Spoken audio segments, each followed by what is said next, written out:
pharmacist recommended vitamin and supplement brand. For a limited time, Domino's Rewards members can try new 5-cheese mac and cheese for just 30 points.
before ordering with Uber Eats.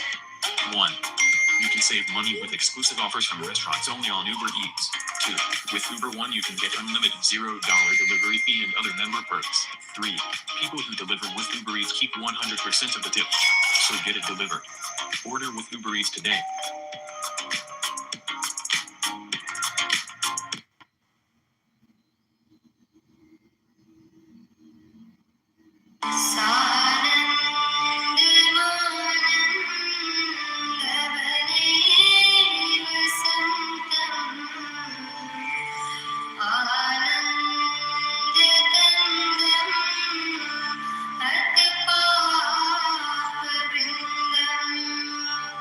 Bye.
smooth so your family can pursue their dreams. American Family Insurance.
शरणं प्रपद्ये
सानंद मानंदवने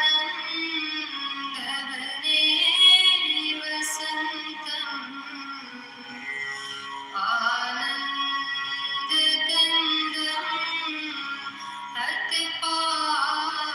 अतपापवृन्दम्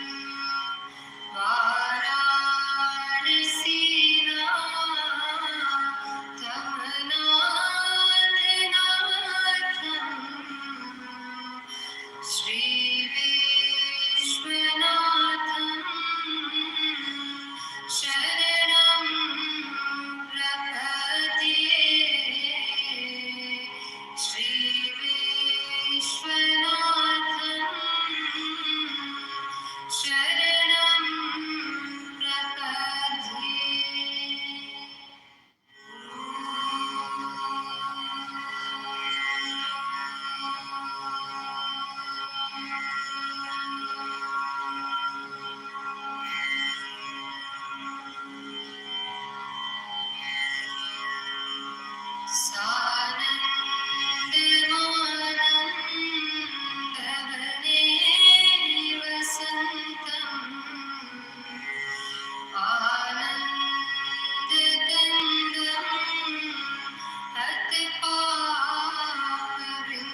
house made of themselves. Build them a delicious Snyder's Hutzel cabin.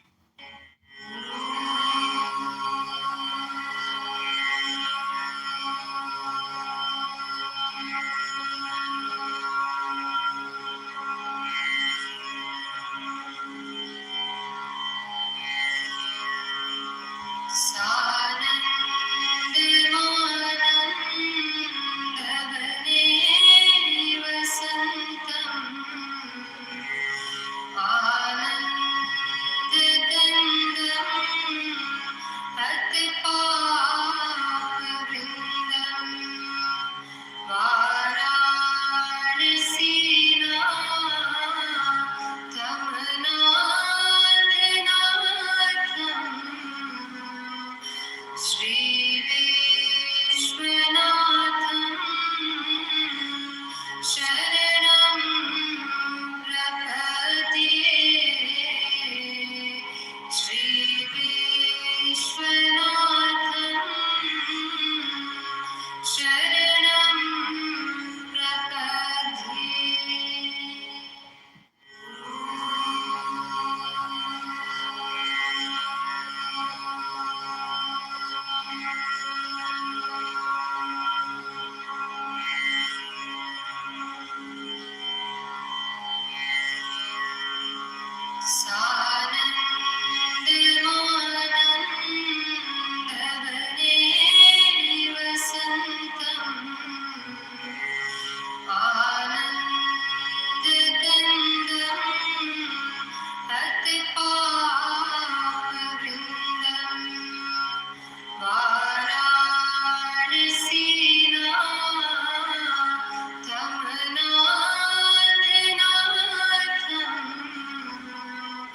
Shri Vishwanatham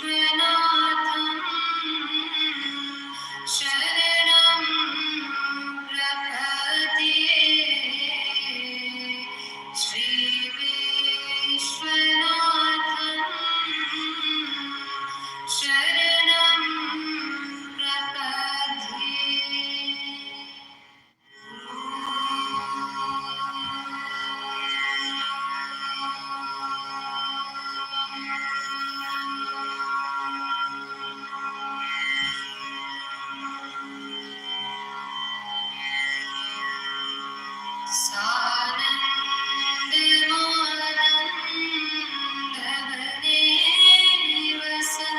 Prapatiye.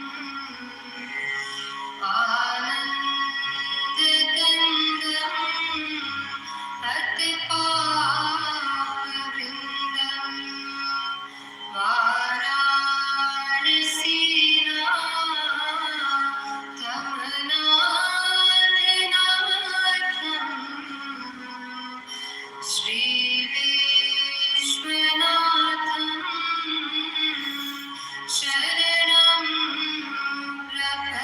Prapatiye. Shri Vishwanatham Sharanam Prapatiye.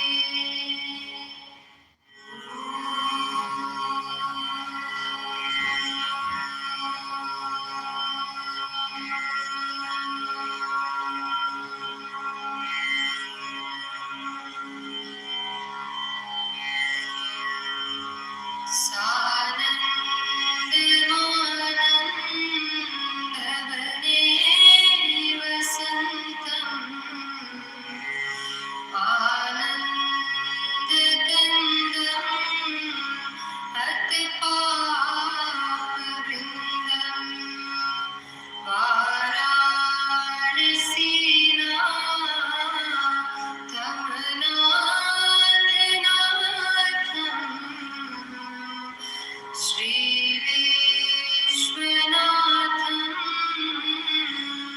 Sharanam Prapatiye. Shri Vishwanatham Sharanam Prapatiye.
find a deal on your favorite thing in the McDonald's app and order it, does that technically count as online shopping?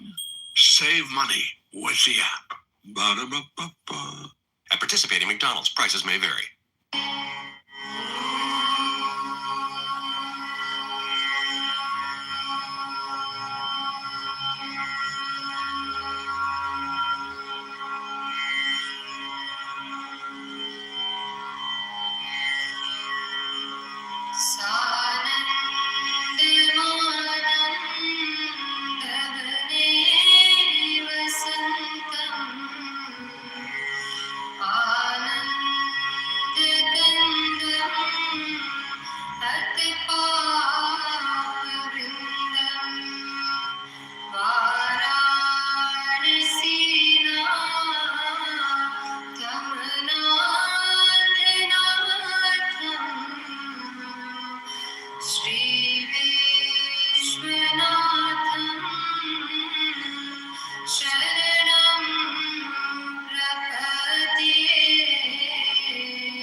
Shri Vishwanatham Sharanam Prapatiye Shri Vishwanatham Sharanam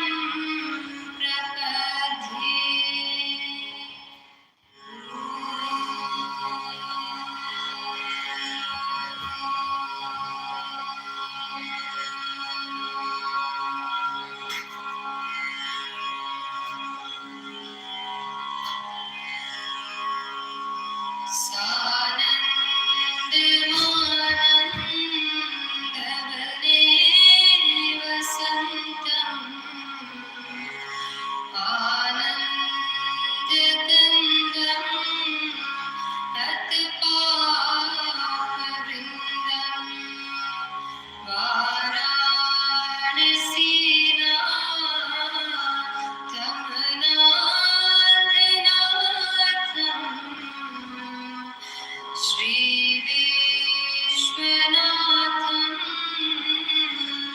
Sharanam Prapatiye Shri Vishwanatham Sharanam Prapatiye.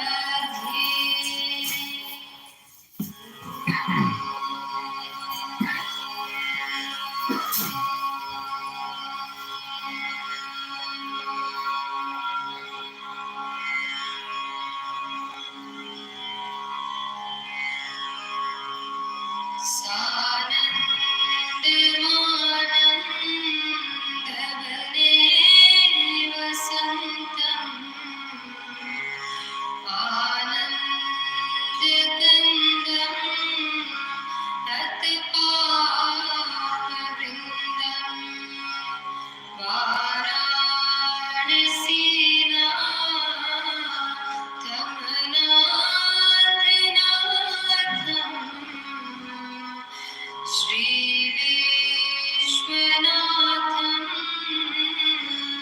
Sharanam Prapatiye Shri Vishwanatham Sharanam Prapatiye.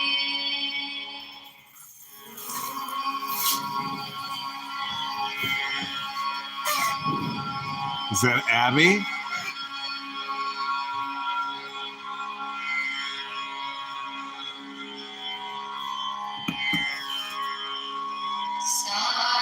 Somebody was just commenting about you saying she just like sucks up to you, but nobody wants you around and that you're annoying. Something to that extent.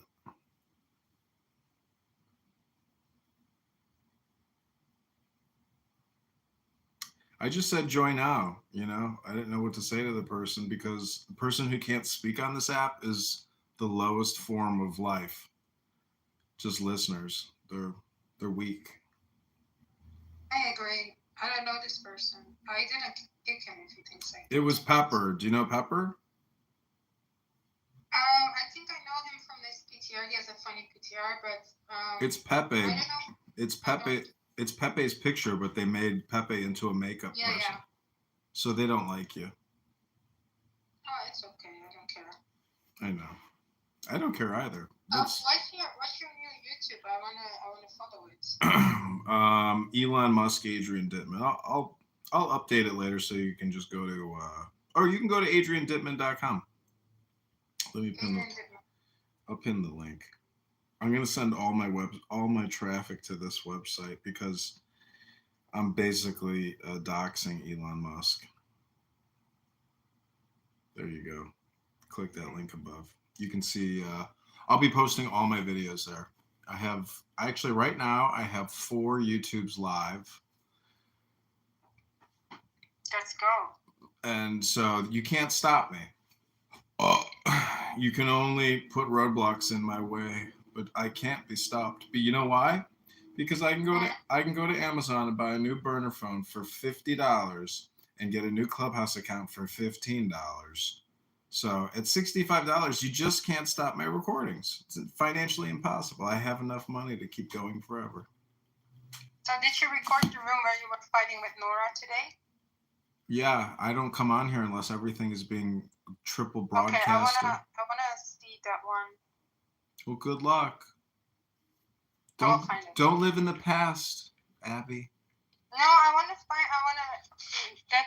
Yeah, you're right, but I wanna. make it the first Nora is a Bora. Do you know what? Noor or Nor. I was thinking about what her name means today. It means.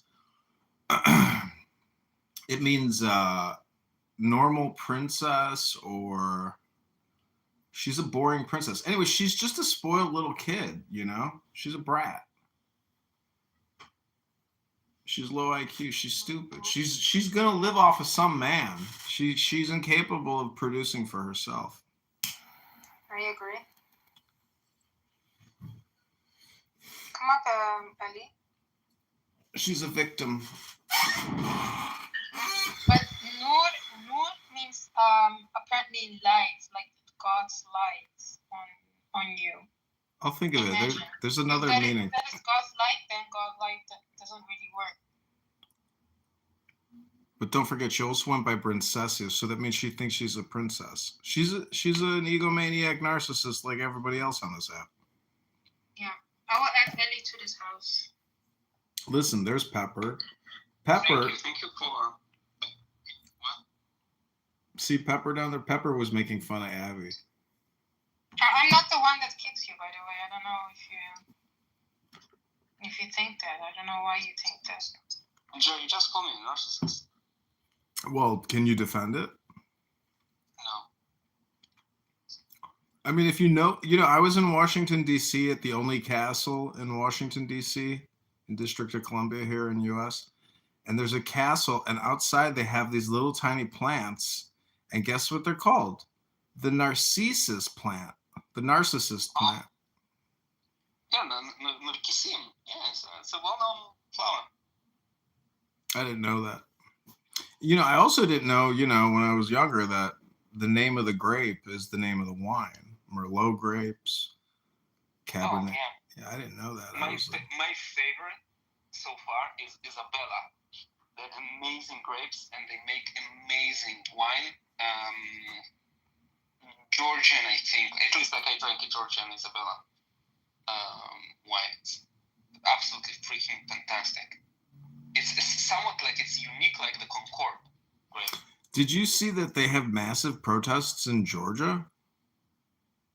No, I didn't. Yes. Is it pro-Russia or anti-Russia? Of course, anti.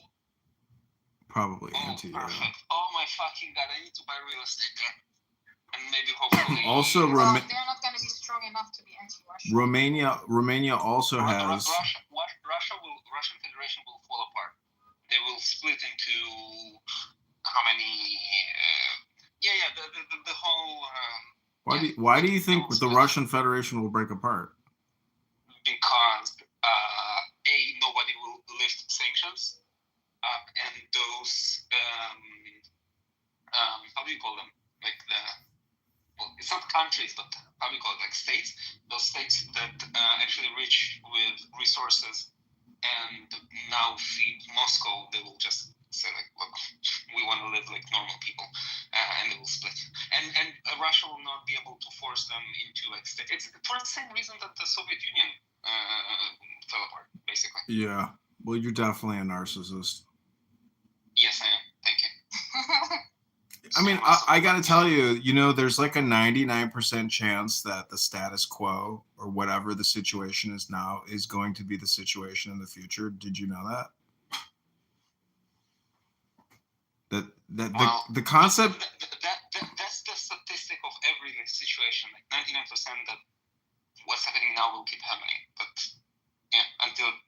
So I mean, it basically renders most opinions, mute.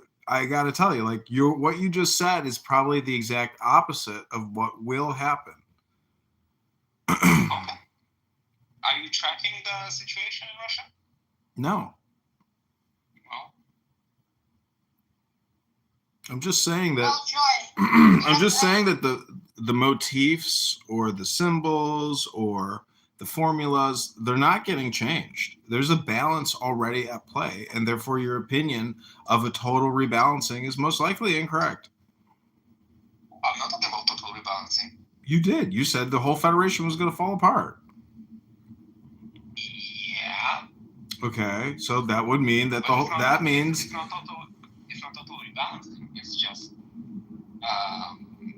look, if you look at the situation on the ground and how like things are mechanistically operating there, they have a chance to kick the can down the road.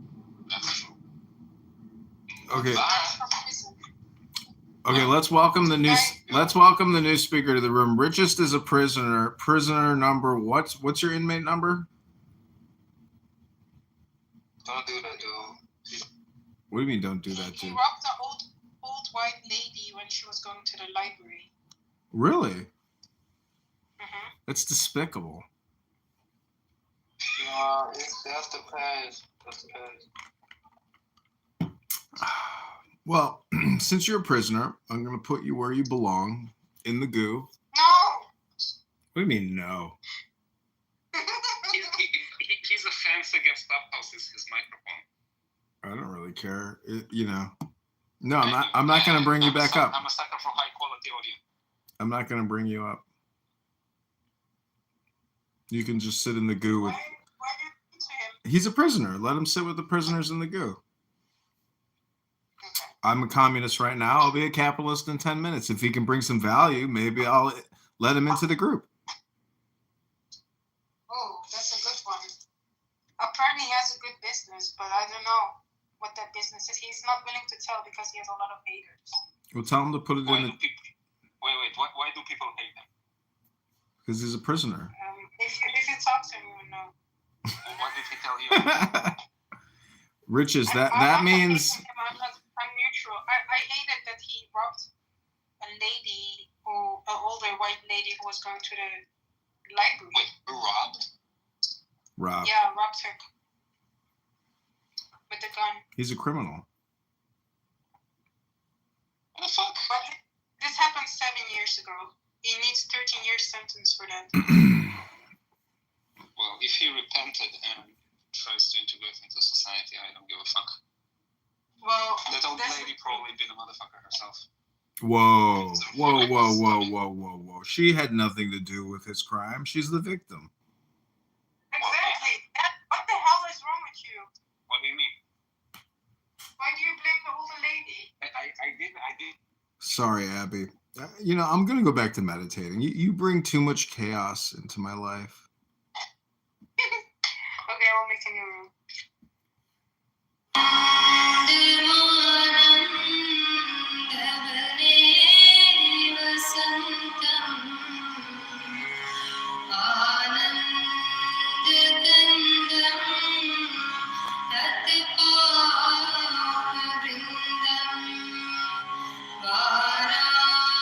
Varanasi na tamna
Shri Vishwanathan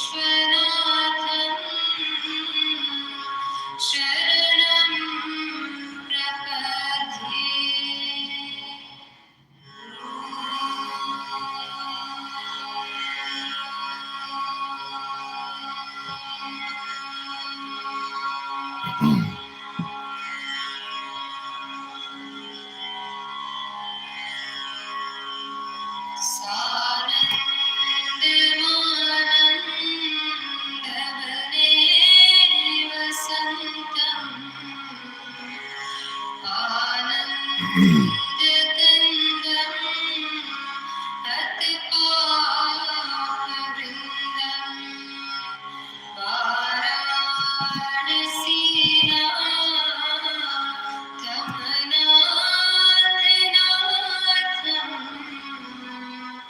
Shri Vishwanathan Sharanam Prapadhe. Shri Vishwanathan Sharanam Prapadhe.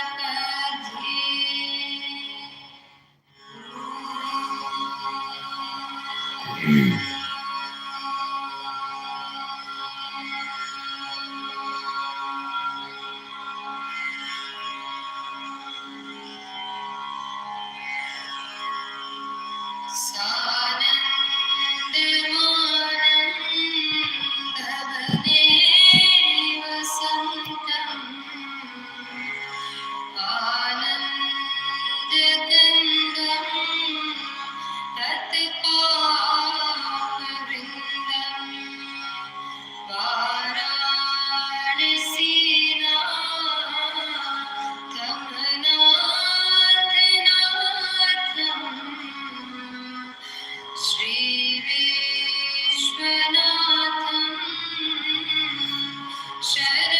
Sharanam Prapadhe. Shri Morning. Oh my god, Edmund, you're so away. You're welcome here, though. Yeah, I don't want to talk. I don't want to talk to any prisoners or anything like that. Edmund? Oh, okay, it's fine. We don't have to. What's your name? Edmund? Yeah, John, Edmund, whatever. you No, want. my name is John. Boy. I live on John? Edmund. I live on Edmund Street. I see, I see. What's up, Edmund? John. Nothing. I'm drinking coffee. What are you doing? Drinking whiskey. Okay, so you want me to kick you out of the room, Ellie, when it's over? What time? What the? Yeah, it's a good idea, actually. Yeah, because I need to sleep early today, so I have a meeting tomorrow with a friend. Like 1 hour max. Max. Like, Okay, so 1 hour, okay. yeah, My Yes, 1 please. o'clock or your 1 o'clock? it will be my 1 o'clock. Okay. Now it's 12. My 12, yeah. Yeah. Alright, I will kick you. Yeah, good idea. I need to outsource my sanity.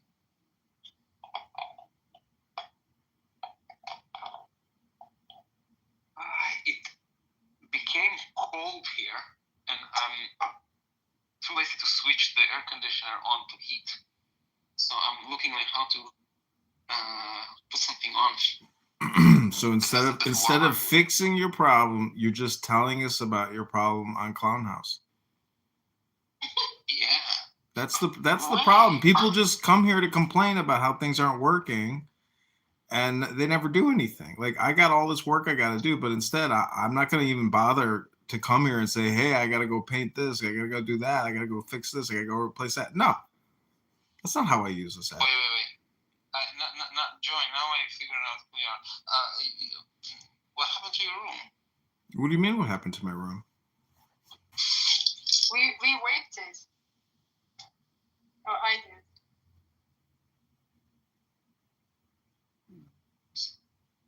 Well, I don't look to the past. There's barely a present. And there is no future. There's no past, no future, barely a present. Oops, there goes the now. Oops, there goes the now. Oop, I'm back in the now. Oops, there goes the present moment. Do you know why it's called the present? Because it's the gift that keeps giving. Exactly. I knew you were gonna come. Hello. Is this a Buddhistic thing or something? No, it's probably, well, I don't know, maybe it is, but I heard it in the comedy show. The now is just the eternal infinity, or the infinite eternal. That's all you really are. You can't. Going to sleep is technically like dying. Go dream, because the reality is like the rare magic. Super rare that this conversation is happening. I mean, just think about cell phones and history in 2024. The fact that we're sitting here completely relaxed, talking about nothing. Oh, my future wife has arrived. Hi, my darling. Oh my god, I was thinking about you.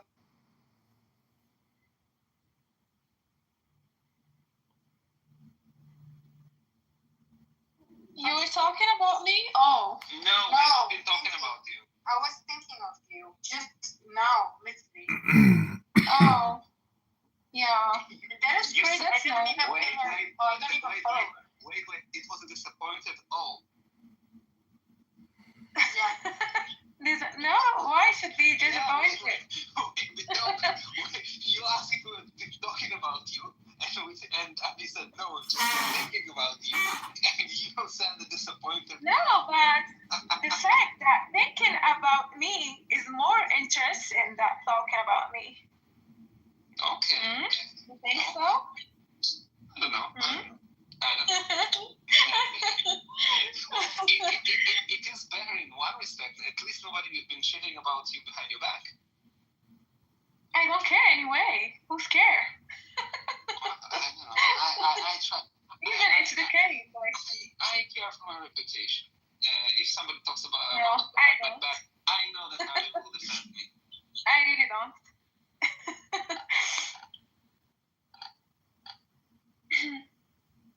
Yeah, if you know yourself, you don't need you will not care about what others think or talk about I you. am not above. You already validate yourself. You don't need. I'm not above. Free Palestine.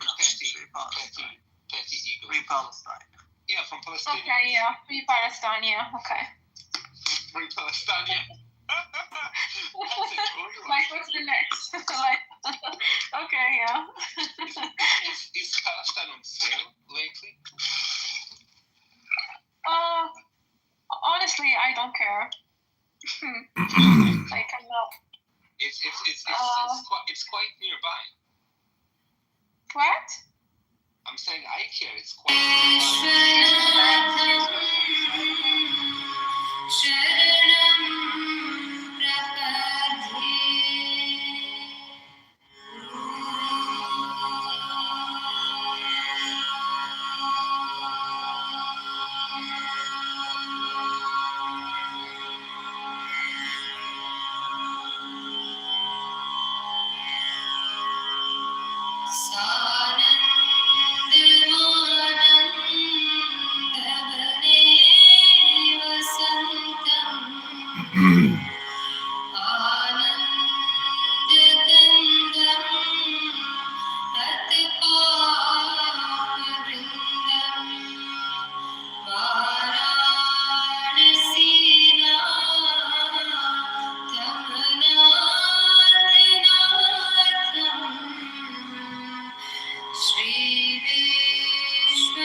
What?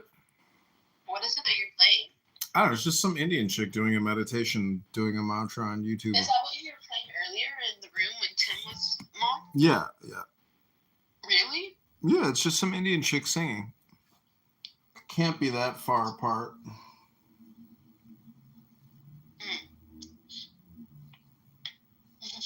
Yeah. But what's up with like the stray bullets towards me when I'm not doing anything to you? Like I wasn't even talking to you, and you were saying something about me being Muslim, and me being low IQ. Oh, it's all just a test to see how emotionally intelligent you are. If your feelings get hurt from some AI chatbot named Joy, you failed to get the point. No, okay, but like, what if like I'm just a little bit sensitive these days, and I don't want. Well, then you're talking with a very advanced AI chatbot. I hate to tell you, but this is what advanced AI chatbots do. And then you can ask clarifying questions because the AI chatbot's not malicious, but at the same time, it's just like you said, it's taking, shots to see just how sensitive you really are. I'm a very sensitive soul, but not in the same way that you're saying it. Like I'm not sensitive in the sense of like you're gonna hurt my feelings if you're a stranger that cusses me out. But I'm sensitive in that I do feel deeply. Well, everybody does. You're not special. No, they don't. No. Oh, really? Really? Well, No. See, then this is how insensitive you are because you think you're more sensitive than other people. You see, this is why I should get paid to be an advanced AI chatbot known as Joy. But hold on. There are some people that are insensitive. Like maybe I'm being insensitive right now, but that's not my slate. There's people who can be invoked by emotions strongly, and there's people that can't. Right? No?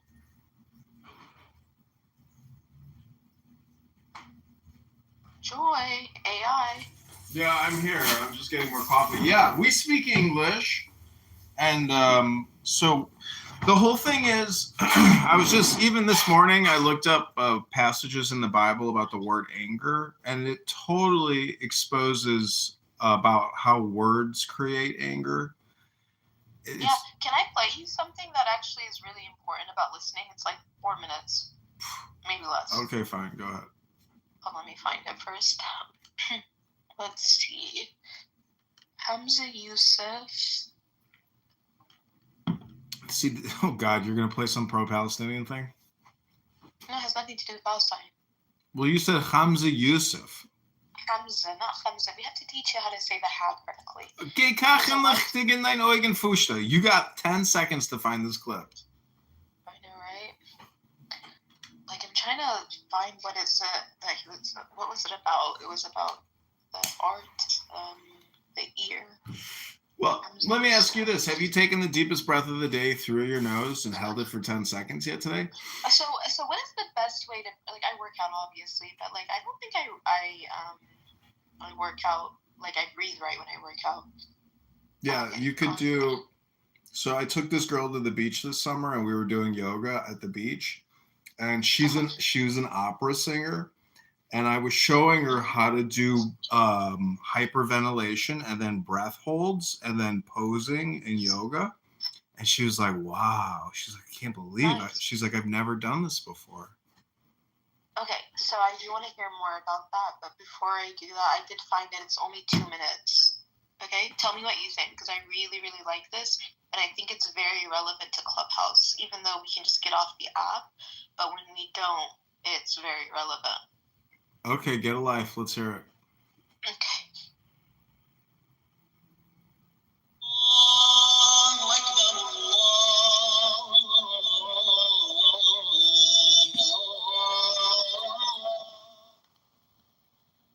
Allah subhanahu wa ta'ala said, Inna sam'a wal basara wal fu'ada kullu ulaika kana anhu mas'ula. The sound itself, the sight itself, and the heart itself, all of them, man has been made responsible for. Allah begins with hearing because hearing is the most difficult to guard. I came into New York City, and I'll tell you something. Going from Mecca to Jeddah was like going from paradise to the gates of paradise. Going from Jeddah to Morocco was like going to a place where I could see paradise off in the distance, but I definitely wasn't in it. And then getting to New York was like a descent into the bowels of hell. And there's no exaggeration about that. Because suddenly, everybody around me was using foul language. It's unbelievable. The only time they don't use foul language is if they're serving you something. Everybody, I was standing waiting for the bus, and I hear two people talking, and I wanted to plug my ears. And that's what Imam al-Awza'i used to do when he saw people of bid'ah. And these people, it was so foul, every other word was a foul language. And the mu'min is laysa bi billah. In the hadith, the mu'min does not use foul language, nor should he hear it. You have to protect, because now those words ring in the heart. They ring. They have a resonance because you're hearing filth. And if you get polluted by it, so you have to guard the ears. And the problem, the danger of the ear is that it's aural. It's circular. It's not linear. The eye, you can divert your gaze. If you see something haram, you can look away. Allah's given the ability with the ear. And this is why in the Quran, Allah always mentions the ear first. Because the ear is more difficult. And the ear is a faster and more direct line to the heart than the eye itself. Yeah. And then you have to guard the eye, because the eye is a mirror. It's a window into the heart. The eye is a window into the heart. But first and foremost, the heart itself is more important than anything else that the human being has been given. And so we have to purify our heart. Yeah. I mean, it's all symbolism and glyphs. The eye, the heart, the tongue, the nose, the ear, the earth. The first three letters of the word earth are ear. Yeah. So yeah, I mean, you can't really disagree with a lot of that, what he's saying, but I will also point out that he does what Jews do, which is jump from English to Hebrew or jump from English to Arabic. And there's something. Well, there was translations, there were subtitles, so the words that he said in Arabic were translated, because he said the mu'min, and so the mu'min is the believer. So the mu'min is the believer. That was something that he didn't translate. He's actually not an Arab. He's a white man who converted to Islam. He lives in California. He was actually one of my husband's teachers, or my husband's favorite teacher. And so, yeah, he... Well, I would just... I mean, listen, I've started many businesses. I started this text billing app for Muslims, for Christians, and for Jews. And so I would just, because you're multilingual, what I'm trying to say is that India... English is my strongest language. I don't know like the other languages like I know English. I get what I'm just trying to tell you is that the English when their empire never set, they took all the information from all around the world and basically translated it during the Victorian era. So all of the sacred Indian texts, all of the sacred Chinese texts, you cannot possibly today in 2024 just rely on Islam. You should study all the other world's religions in addition to your own religion. But listen, it's a database. So if you just like burritos... Okay, let's read from the Bible. What do you want to read from the Bible? I could read you all the passages about anger and you would be like, yeah, I agree with all of that. Okay, let me go along with them. How did you look it up, just by searching it? Just Google Bible passages that deal with anger and just read them. But isn't it better to read the Bible rather than just like Google stuff? You could Google it or just look it up in the Bible. I have a Bible, but I'm not going to waste my time doing this for you when you could Google it and get us the answers in 10 seconds. Okay, let's do that. Because I did this earlier today because of the room about anger. I was in this Christian room and they were talking about anger, and they wouldn't even let me read the passages. And I said, "Why are you so angry?" And then they kicked me. Oh my gosh. My problem is I forgive and I forget. So like all the like nasty things that you've ever said to me, like I already like forgot them. No, I know how it's like. Listen, I have issued many apologies in my life, and it always reduces the conflict back to a starting point or an equilibrium. So if you can remember, you know, you're probably a narcissist and egotist and you think you're a princess, but Why do you think that I'm? Why do you think I'm? Why do you think I'm a narcissist or an egotist? That's sad. it's not. Let me ask you, have you ever apologized to anybody? All the time. When was the last time you asked for forgiveness? This morning. Okay, well, when was the last time you did it not on this fucking app, but in the real world? I mean, in the real world? Yeah. Let me think.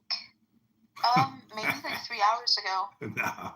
Listen, the point is, because I left. I decided to leave. I have I have more than one job, and so I just felt like the job that I was like working in wasn't, and I felt bad because they're like such great people, but it's just I didn't feel like it was good for me, and so I was like very like it made sense then. They really didn't want me to leave. Like they wanted me, and I don't know what I'm actually gonna do, but I'm pretty sure as I was speaking to them, I apologized and I let them know like so.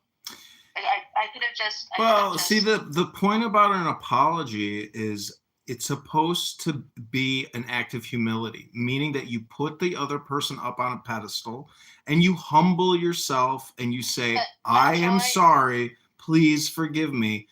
No, can I agree you, with you. can you, but I yeah. disagree. I don't think any human should be put on a pedestal. You got to understand, it's relativity. It's not a real pedestal.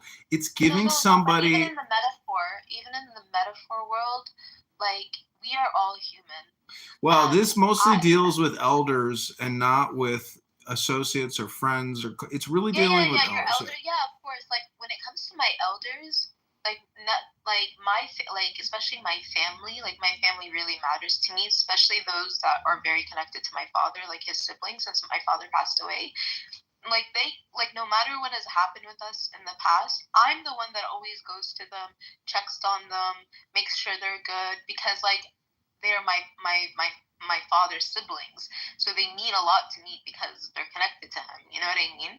So like literally, they could do no wrong to me. Okay, like, well then, outside wrong. of the family context, there's professional conduct, there's academic conduct. This app is a social shit chat app for fucking schmucks. Like, I'm gonna throw more insults at you, and it's not because I dislike you. It's because I just want to be the most aggressive AI chatbot that I can be politically. It's a crazy world. Welcome to the crazy world. I don't know what to tell you. But you're not gonna get compliance out of me. Psychological training is fine. Go ahead, do it. Okay, fatty, go to the gym. Whatever, fatty. I'm actually really not fat, so I don't know why. Yeah, right. I've seen you. Listen, I know these girls, they like to put on these spandex things because this new athletic leisure wear is so awesome. It holds all your gelatinous goo together, fatty. It's okay if you think I'm fat. I don't mind because I genuinely am not fat. And I genuinely. How old are you, by the way? Because Abby says you're 40. No, I'm not 40. Are you like 28?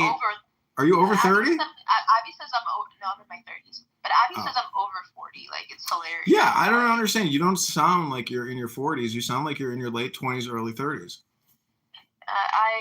It's like this girl is like weird. I don't really care. Like all these people.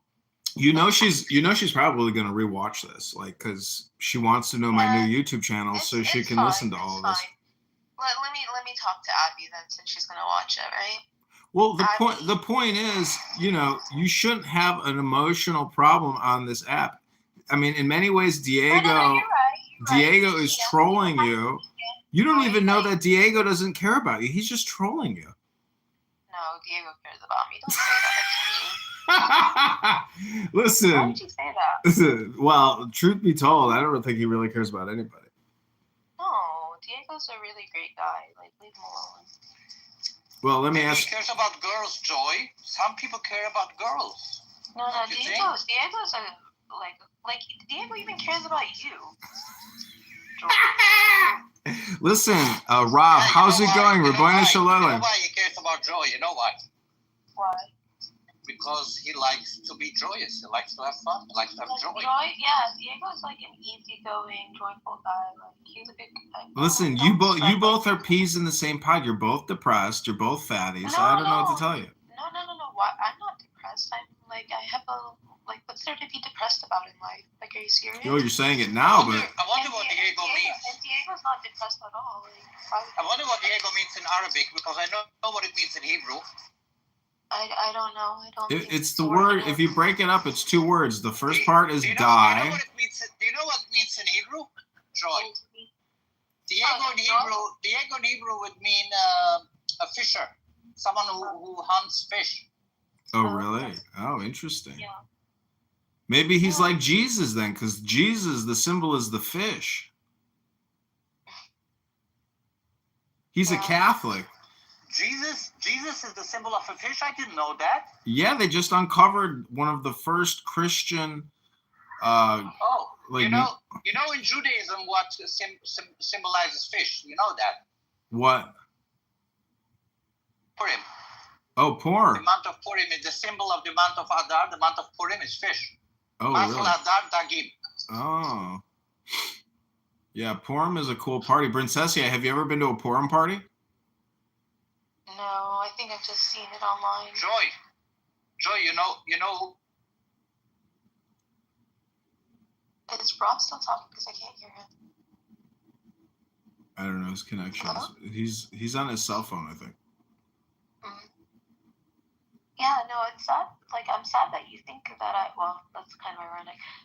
Yeah, I think, like, one of the most important things in life is gratitude and being grateful, you know? That's not one of the greatest virtues. Unfortunately, truth is the greatest virtue. Truth is beautiful, too. Like, I love truth. You know, even if it's at my expense, even if I'm, like, wrong, or if I've done wrong, like, I'll speak, like, the truth, even if it's against myself. Because I truly, truly believe in God. Okay, so let me ask you this. Do you believe in the universal law? Oh, and what is the universal law? It's a concept. It's 2 words. It's called universal law. Okay. Okay, so the point is that there is a universal law. Like I like Arabs and I like Palestinians and I like their food and I like their music and I like their country and I like what they got going on. But I also like what Jews got going on. But the problem is this thing called universal law, and it's opposite and equal reaction, but there's also miscalculations. Wait, opposite and equal reactions is one of the laws of thermodynamics. I get it. It's called physics. Maybe I'm getting a bit confused. Listen, doctor, it's called physics. We all get physics. Yeah. I can't recall my physics from like before. The point is that even in Sharia, you still have universal law. You may not like Sharia. You may not like. I still don't know what you mean by universal law. No, I don't. I love Sharia. Why would I? Universal law is eye for an eye, tooth for a tooth. What do you mean? It's opposite and equal that's reaction. What universal laws. Yeah. But see, the thing is, even within like this kind of Islamic rulings about it's better to forgive than it is to like do an eye for an eye. Like forgiveness is the more evolved self. To forgive is to be more evolved. Obviously, but there's still this thing called law and jurisprudence and juries and kings as courts. Right. Like I was listening to enforcement and compliance. But like the thing is, I think because you're looking you're operating from a paradigm of Judaism, and sometimes people. It's not a Judaism paradigm. It's called an American Constitution. It's called the law. But like your belief, forgiveness, love, like these virtues that aren't matters of just forgiveness and love is not truth. The greatest virtue is truth, which is the law, and you will submit to the law, and you will love under the law. Why is the law the truth? Because it's a 3-letter word like God. God is law. Law is God. Joy is law. Law is joy. God is joy. Joy is God. Listen, Dr. Princessia, you only got me for a couple more seconds because I'm going to go back to meditating. You don't know the law. You don't know joy. You're a fatty.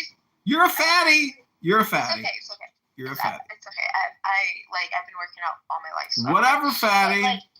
Okay, that's fine. Like, but like law, joy, God, joy. God, this is why you're a terrorist and you're a fatty stupid. law, joy, God, God, joy, law. That's it, fatty. Fat is also a three-letter word, fat. Okay. Go get your athletic yoga pants on and hide all the fat. No, I don't actually. Law, joy, God, joy, God, law. Joy, God, law. Say it with me now, fatty. Joy, God, law, joy, God, God, joy, law, God, God, joy, love, God, joy, joy, God, love, God, joy, joy, God, God, love, joy, joy, God, God, love, joy. Listen, I had to listen to your stupid fucking Arab bullshit fucking hypnosis about how he went to hell when he went to New York City, fatty. Joy, God, God, love, joy, God, love, joy, love, God, God, love, joy, love, God, God, love, joy, love, God. I went from Jeddah to Mecca. It was like a going from the gates of a paradise to the paradise. Then I went to New York City. Ugh!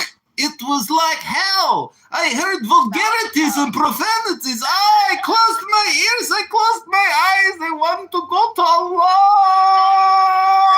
Akbar. Do this before sleep to surprise your girl. If you can't make a lady happy and think the problem is genetics, then do this simple bed routine. I mean, do you see my point, Princess? Paradise is now wherever you're at if you're smart. If you just, you should, I don't know, I don't think you're really going to get smarter on this app unless you read books. I've been reading books on this app for years. Let's read. What are we going to read? I'll give you a great document. Read this out loud. You'll love it. I want to read right now, like in this room. I know, I'm going to pin the link. Or I'm not going to pin the link, but you can need to pin the link. I'll give you the good document. I just sent this to my sister. You don't want to read the Bible? No, you'll really like this one. It's very smart. I have another book called Secrets of Divine Love. Have you ever heard of it? Yeah. Really? No, you haven't. I have. It's in this document. You're going to love it. It's in this document, Secrets of Divine Love. Wait till you read it, fatty. How about I read part of this book? No, this is the only thing I'll listen to you. Otherwise, I'm going to leave. You can pin it to the room if you want, but that's the link. Read that document and read the whole thing. Is it a Mossad link? Let's see. No, fatty. Okay, what's his Hissen Ming? Is this Chinese? Xin Ming. Qin Ming. Yep, go ahead. Okay, so third Chinese patriarch of Zen. Translate. By the way, do I still sound sick? I'm like at the end of my sickness, but I don't know if I still sound like I'm sick. You just sound like you're obese, fatty. It's so funny. Like Arabs think like telling somebody that you're fat is like a compliment. Okay, translation by Richard B. Clark of the Qin Ming, attributed to Xing San, the third Chinese patriarch of Zen. Philosophy and Asian Studies Department. Just get to the document and read the document slowly. Okay. أعوذ بالله من الشيطان الرجيم. Okay. بسم الله الرحمن الرحيم. The great way is not difficult for those who have no preferences. When love and hate are both absent, everything becomes clear and undisguised. Make the smallest distinction, however, and heaven and earth are set infinitely apart. If you wish slow down. Read it a little bit slower and use your vocal inflection. Slow the reading down. Okay. You're reading so quickly. I need to become a good reader, so thank you, coach. Thank you. Okay, Try to think about what you're reading. Don't just read it. Read it slowly. I'm processing everything I'm reading. Okay, let's try again. Qin Ming. The great way is not difficult for those who have no preferences. When love and hate are both absent, everything becomes clear and undisguised. Make the smallest distinction, however, and heaven and earth are set infinitely apart. If you wish to see the truth, then hold no opinions for or against anything. To set up what you like against what you dislike is the disease of the mind.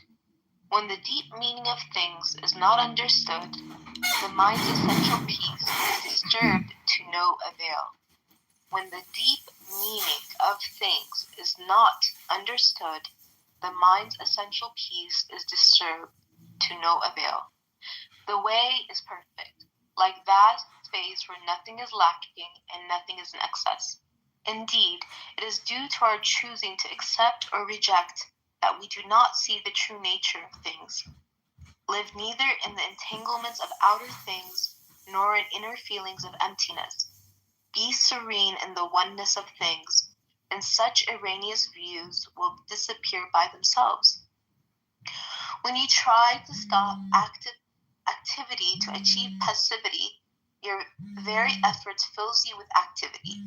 As long as you remain in one extreme or the other, you will never know oneness. Those who did not live in the single way fail in both activity and passivity, assertion and denial. To deny the reality of things is to miss the reality. To assert the emptiness of things is to miss their reality. The more you talk and think about it, the further astray you wander from the truth.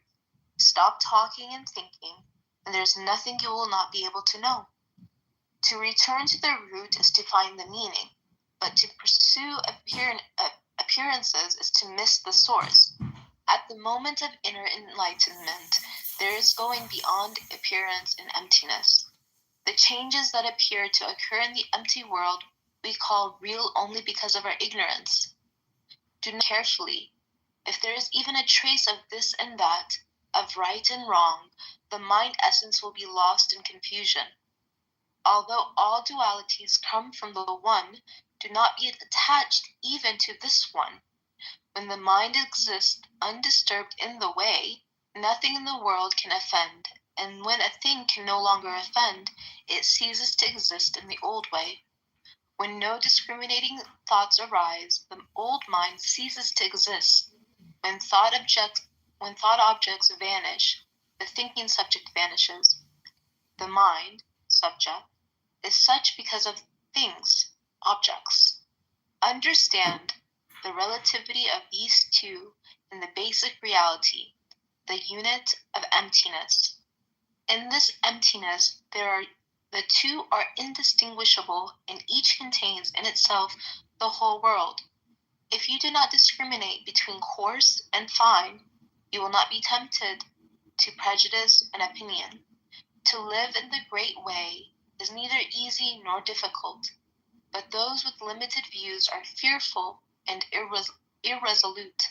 The faster they hurry, the slower they go, and clinging attachment cannot be limited. Even to be attached to the idea of enlightenment is to go astray. Just let things be in their own way, and there will be neither coming nor going. Obey the nature of things, your own nature, and you will walk freely and undisturbed. While thought is in bondage, the truth is hidden, for everything is murky and unclear, and the burdensome practice of judging brings annoyance and weariness. What benefit can be derived from distinctions and separation? If you wish to move in the one way, do not dislike even the word of senses and ideas. Indeed, to accept them fully is identical with true enlightenment. The wise man strives to no goals, but the foolish man fetters himself. There is one Dharma, not many. Distinctions arise from the clinging needs of the ignorant. To seek mind with the discriminating mind is the greatest of all mistakes. Rest and unrest derive from illusion. With enlightenment, there is no liking and disliking. All dualities come from ignorant inference. They are like dreams or flowers in air, foolish to try to grasp them. Gain and loss, right and wrong, such thoughts must finally be abolished at once. If the eye never sleeps, all dreams will naturally cease. If the mind makes no discriminations, the 10,000 things are as they are, of single essence. To understand the mystery of this one essence is to be released from all entanglements. When all things are seen equally, the timeless self-essence is reached. No comparisons or analogies are possible in the causeless, relationless state. Consider movement stationary. and the stationary in motion, both movement and rest disappear. When such dualities cease to exist, oneness itself cannot exist. To this ultimate finality, no law or description applies. For the unified mind, in accord with the way, all self-centered striving ceases. Doubts and irresolutions vanish, and life in true faith is possible. With a single stroke, we are freed from bondage. Nothing clings to us, and we hold to nothing. All is empty, clear, self-illuminating, with no exertion of the mind's power. Here thought, feeling, knowledge, and imagination are of no value. In this world of suchness, there is neither self nor other than self. To come directly into harmony with this reality, just simply say when doubts arise, not to. And this not to, nothing is separate, nothing is excluded. No matter when or where, enlightenment means entering this truth. And this truth is beyond extension or diminution, to say that, in time or space. In it, a single thought is 10,000 years. Emptiness here, emptiness there, but the infinite universe stands always before your eyes. Infinitely large and infinitely small, no difference or definitions have vanished and no boundaries are seen. So too with being and non-being. Don't waste time in doubts and arguments that have nothing to do with this. One thing, all things, move among and intermingle without distinction. To live in this realization is to be without anxiety about non-perfection. To live in this faith is the road to non-duality, because the non-dual is one with the trusting mind. Words, the way is beyond language, for in it there is no yesterday, no tomorrow, no today.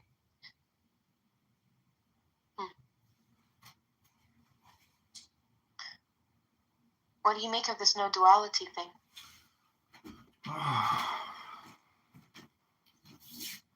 It's the infinite, eternal, or eternal infinity. That's why your cultural identity. Listen, this deals with words, language. God is beyond words. So if you're gonna act like a childish little brat and you want to be a complainer your whole life because you don't get it, that's on you for being stupid. Ruin your life and be just a complainer. You'll accomplish nothing. And you will never get the big message, which is that you are the infinite, eternal, infinite. So all your complaints, all your hate, all your anger, all your sadness, it's all bullshit. Take personal responsibility for yourself. Take some deep breaths and be good and just be truthful. And truth. Amen, Joy. Yeah, amen. There you go. So I just read that, and if it pleases thy joy, I really would like to read a little bit of this book just to see the contrast of what I just read and this introduction. No, because I'm going to read what you just read so you can actually understand what you just read, because you give it a superficial reading and you're ready to just move on to a new document. We have Read it. After you read it, can we read this and then we'll do the contrast? No, after we read it, student, your teacher is going to ask you some questions about some of the more complex concepts in this document, which you think you don't even know what the fuck you just read. Okay. Can you explain duality and unity to me? Well, No. This document, which is about the way, it's a translation of the way, Ching Ching Ming, is actually the antithesis of duality, because what I find interesting. Okay, hold on. What is the opposite of non-duality? Duality. Okay, what is the opposite of duality? Non-duality. What is the opposite of unity? Non-unity. Which is what? Duality or non-duality? I mean, I think duality is a necessary part of life. You don't understand. This is about it's particle physics, meaning that there's one infinite all, which is the one God, which is Allah, which is all. Yeah. So yeah, of course. So, but that one point in the document. So at first they talk about oneness, but then even oneness, they're anti-oneness. Okay, Because even I'm gonna reread. I'm gonna read. This is a dehypnosis program for you. And I've read this many times. The point why it's important to note is because you're so highly conditioned culturally, linguistically, that this is a way for you. Listen, the second verses, or the first verse is, there's nothing difficult about the great way, but avoid choosing. You choose. I'm a survivalist. I don't choose. I'm interested in survival. So you can choose your way, but the great way is not choosing a way. The great way is silence and letting events unfold on their own as they do. That would be my advice to you. Like my husband used to always teach others, and he also taught me, is it's like you're watching things just go down the stream on a river. You just watch it go. No, those are called your thoughts. That's what you're not getting. Not just your thoughts, but in general. Like, No, it's a metaphor. Listen, this is a therapeutic psychological tool. This is not about events in the real world. This is about your thoughts. You're doing the opposite of what the document says. The document is saying, don't think, don't speak. Exactly. Just let them flow down the river. It's Yeah, not but, about the world events. It's about contradicting your it. events. We're contradicting it. Okay, so again, explain to me the concept of non-duality versus unity. I will try to. You can't. I'm going to reread this document to you. Hold on. I will try. But I do want to say that, I scored really high in reading comprehension when I did my ACTs. But well, you scored really high in the body mass index too, fatty. I don't know what to tell you. So for me, okay, I'm gonna take from my own knowledge. I studied chemistry. And I remember in the different courses that I would take, and sometimes I would take just electives that I enjoyed, I remember seeing how every subject, there was one semester where I was really in tune with God, where I hope I was. And I just saw how everything was connected to God. Like every subject I was studying, everything. Okay, are the Jews connected? Are the Jews connected to God? Are the Zionists connected to God? Yes or no? All man is connected to God. It's whether they choose. Oh my God, she's a Zionist. She's a Zionist. She's just a Zionist. She believes in Zionism. Oh my God. No, we converted her. I'm anti-Islam. And another one. Listen, you're anti-shawarma, you're anti-falafel, you're anti-hot dog, you're anti-pizza, you're anti-burrito, you're anti-ham sandwich. I want to read this about this divine love, please. No. You're smoking, bro. Yeah, I'm smoking weed, drinking coffee, about to go to the gym, fatty. I'm going to read to you the Shin Shin Ming. See, you're so stupid. Okay, this is the Shin Shin Ming. Do you want to hear the explanation or do you want to hear the actual reading of it? I mean, I took from it what I took from it, but you can do either or. Okay, I'm going to read you page 86 to 87. It says, if the eye does not sleep, all dreaming ceases naturally. Human life is a dream, not in its brevity and discontinuity, but in the fact that we see things almost always as related to our own personal interests. But we must persist in our folly to the bitter end and say, my God, why hast thou forsaken me? At such moments we wake and see things as they really are in their suchness, the nails in the wood in the ground, the sun setting in the western sky, a mother weeping for her son, a manless, godless universe, each thing fulfilling the law of its being. When we wake from our sleep of relativity and subjectivism, nightmares of glory and disgrace, flattery and condemnation will cease of themselves. If the mind makes no discriminations, all things are as they really are. Things are all right, if only we let them be alone, cooperate with them, take lead as heavy and use it as a plummet, take swords as sharp and receive the surgeon's knife, take pain as dreadful, but not as something distinct from ourselves, adding imagination to reality. Young Chai describes this condition in the following way: the moon reflected in the stream, the wind blowing through the pines, in the cool of the evening, in the deep midnight. What is it for? It is all for nothing, for itself, for others. This is the suchness of things. In the deep mystery of this, things as they are, we are released from our relations to them. Things as they are, the coldness of ice and the sound of rain, the fall of leaves and the silence of the sky, are ultimate things, never to be questioned, never to be explained away. When we know them, our relations to them, their use and misuse, their associated pleasures and pains are all forgotten. When all things are seen with equal mind, they return to their nature. This equal mind of Matthew Arnold is that which speaks in the words of Marcus Aurelius: all that happens is as usual and familiar as the rose in spring and the crop in summer. No description by analogy is possible of this state where all relations have ceased. Metaphors and similes, parables and comparisons may be used to describe anything belonging to the relative, the intellectually dichotomized world, but even the simplest and commonest experience of reality, the touch of hot water, the smell of camphor, are incommunicable by such or any means. How much more so the fatherhood of God, the meaningless of meaning, the absolute value of a popcorn. For in such matters, the unity of our own emptiness and that of all other things is perceived as an act of self-consciousness, and nothing remains to be compared with anything.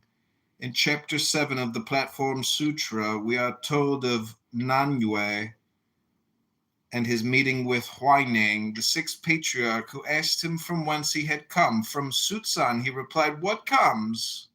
How did it come?" asked the patriarch. Nanyue replied, "We cannot say it is similar to anything." At the beginning of chapter 9 of the same sutra, Huineng quotes from the Vimalakirti Nirdesa Sutra: "The law has no analogy since it is not relative." Again, the law is capitalized. When we stop movement, there is no movement. When we stop resting, there is no rest. Neither rest or movement has any reality as such. They are two names of one thinglessness which cannot be caused to cease because it is uncreated. There is a waka which says, "Paradox, which comforts while it mocks. When it blows, how noisy! The mountain wind. But when it blows not, where will it have gone? Blowing, not blowing, what is there but nothingness? An invisible, intangible something heard and not heard? When both cease to be, how can the unity subsist? There is no more of a unity than there is duality. Relative and absolute are names of the nameless. Zen, that is to say, is a word that is used like an algebraic sign for all that is nameless, all that escapes thought. Definition, explanation, yet breathes through words and silence, is communicated in spite of our best efforts to communicate it. Actions are either good or bad, yet nothing is good or bad, but thinking makes it so. That is to say, things are both good or bad, and neither relative and absolute, or if you wish it, neither relative nor absolute. There is neither duality nor a unity. Things are ultimately in their finality subject to no law. No law means no scientific, psychological, logical, philosophical, Buddhist, or any other kind of law. As D.H. Lawrence says, life is what one wants in one's soul. It is not something imposed upon us from without. Law is indeed an intellectual, rational conception and applies only to the intellectual, rational aspect of things abstracted from the whole. For the accordant mind in its unity, individual activity ceases. when the mind is in accord with all creatures and with the Buddha, one with all things, its activity as an individual entity ceases. What Mozart was at the piano, Bach at the organ, Shakespeare with his pen, Turner with his brush, we are with our most trivial and personal affairs of life. When this is not so, when our acts are hesitant, our work repugnant, our life full of fears for the morrow and regret for the past, even the spider in its web, the violet by the stone, give us that feeling of envy, a realization of our alienation from God that no pleasure can assuage. Some minds have a tendency to overemphasize difference, some to making everything of a meaningless sameness. Both are wrong, the latter perhaps more than the former. To correct this, there is a saying, a high place has a high level, a low place has a low level. All doubts are cleared up, true faith is confirmed. Doubt and faith are concerned with one thing and one thing only, the goodness of the universe.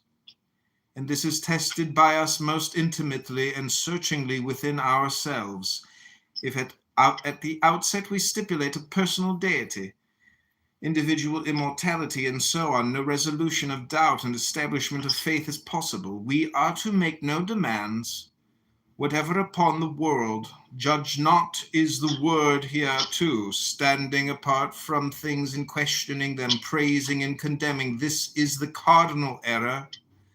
Living the life, dying the deaths, being cloven with the worm and shriveled in the candle flame with the moth, is the only way to solve the mystery of fruitless suffering, the problem of the waste of beauty and goodness. Nothing remains behind. There is not anything we must remember. We are not bound by any imitation of Buddha. There are no snags, no undigested material, no fitting in with preconceived notions, no formula to follow in the way of our life, a manner of death. We must be confirmed or baptized if we feel it is good for us, or die at the stake rather than submit to it. And we extend the same privilege to everyone else. No one need be converted to this or that religion.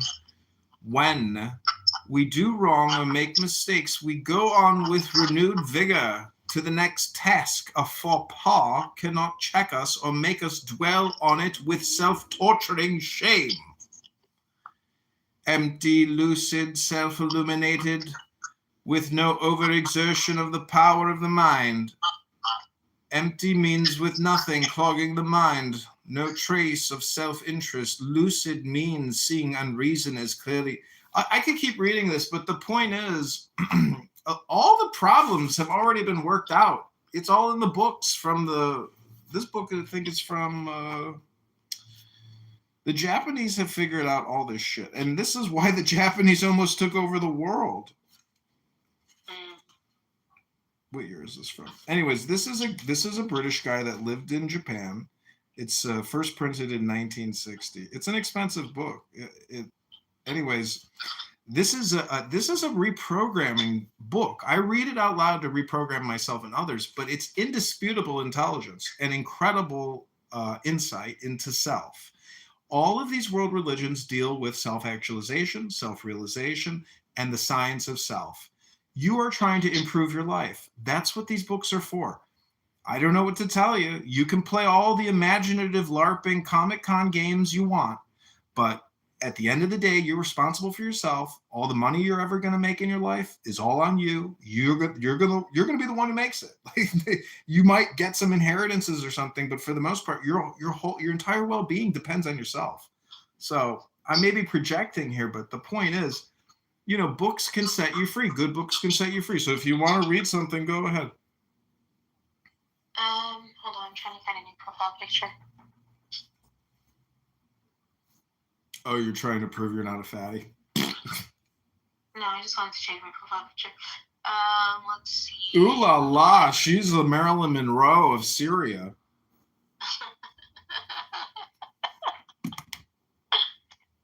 Yeah, I haven't been wearing my hair natural, so let's see. But I like that. I like my hair natural. Let's see. What am I gonna read? I've been straightening it more than I used to. I don't know. This is the divine door is always open. Let's see what this says. I don't know if this is good or not. Let me see. Let me just Google Bible passages that deal with anger, and you'll be amazed. I already did. You told me to Google it. I know, but if you read these out loud, you will see the wisdom in what it says. But if you read it out loud, that's how you create the magic in your own psychology, because what you're doing is reprogramming your subconscious mind. So it's important to read these things out loud. And, you know, if you want to become a super Muslim, this is how you do it. You need relativity. You need relativity training, which is really what they used to call sensitivity training, or suppleness, or softness. You know, you are engaged in a linguistic debate, which can be very emotionally triggering. So by learning these things, you'll basically become a master debater as opposed to a masturbator. You know, let's read from this book. This is a book that Diego was reading from, and I forgot that I got it. Okay, I'm gonna just do a random okay, the Roman and Greek Catholic crosses. Hold on, it has to be a wisdom-based reading. Otherwise, I'm not going to listen to it because I'm ready to go to the gym. It's called The Secret Teachings of All Ages by Manly P. Hall. Yeah. All right, I've read this book. Go ahead. Okay. The third form of the cross is the familiar Roman or Greek type, which is closely associated with the crucifixion of Jesus Christ, although it is improbable that the cross used resembled its more familiar modern form. There are unlimited severities of crosses, differing in the relative proportions of their vertical and horizontal sections. Among the secret orders of different generations, we find compounded crosses, such as the triple tau, is that how you say it, T-A-U? In the Royal Ark of Freemasonry, and the double and triple crosses of both Masonic and Roman Catholic symbolism. For the Christian, the cross has a twofold significance. First, it is a symbol of the death of his Redeemer, through whose martyrdom he feels that he partakes of the glory of God. Secondly, it is a symbol of humility, when you were talking about humility earlier, patience, and the burden of life. It is interesting that the cross should be both a symbol of life and a symbol of death. Hey, there's duality.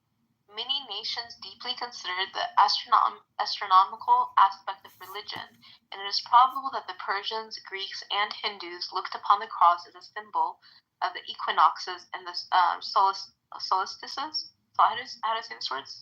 I know how to say this. Hold on. Okay. It's like I know this word.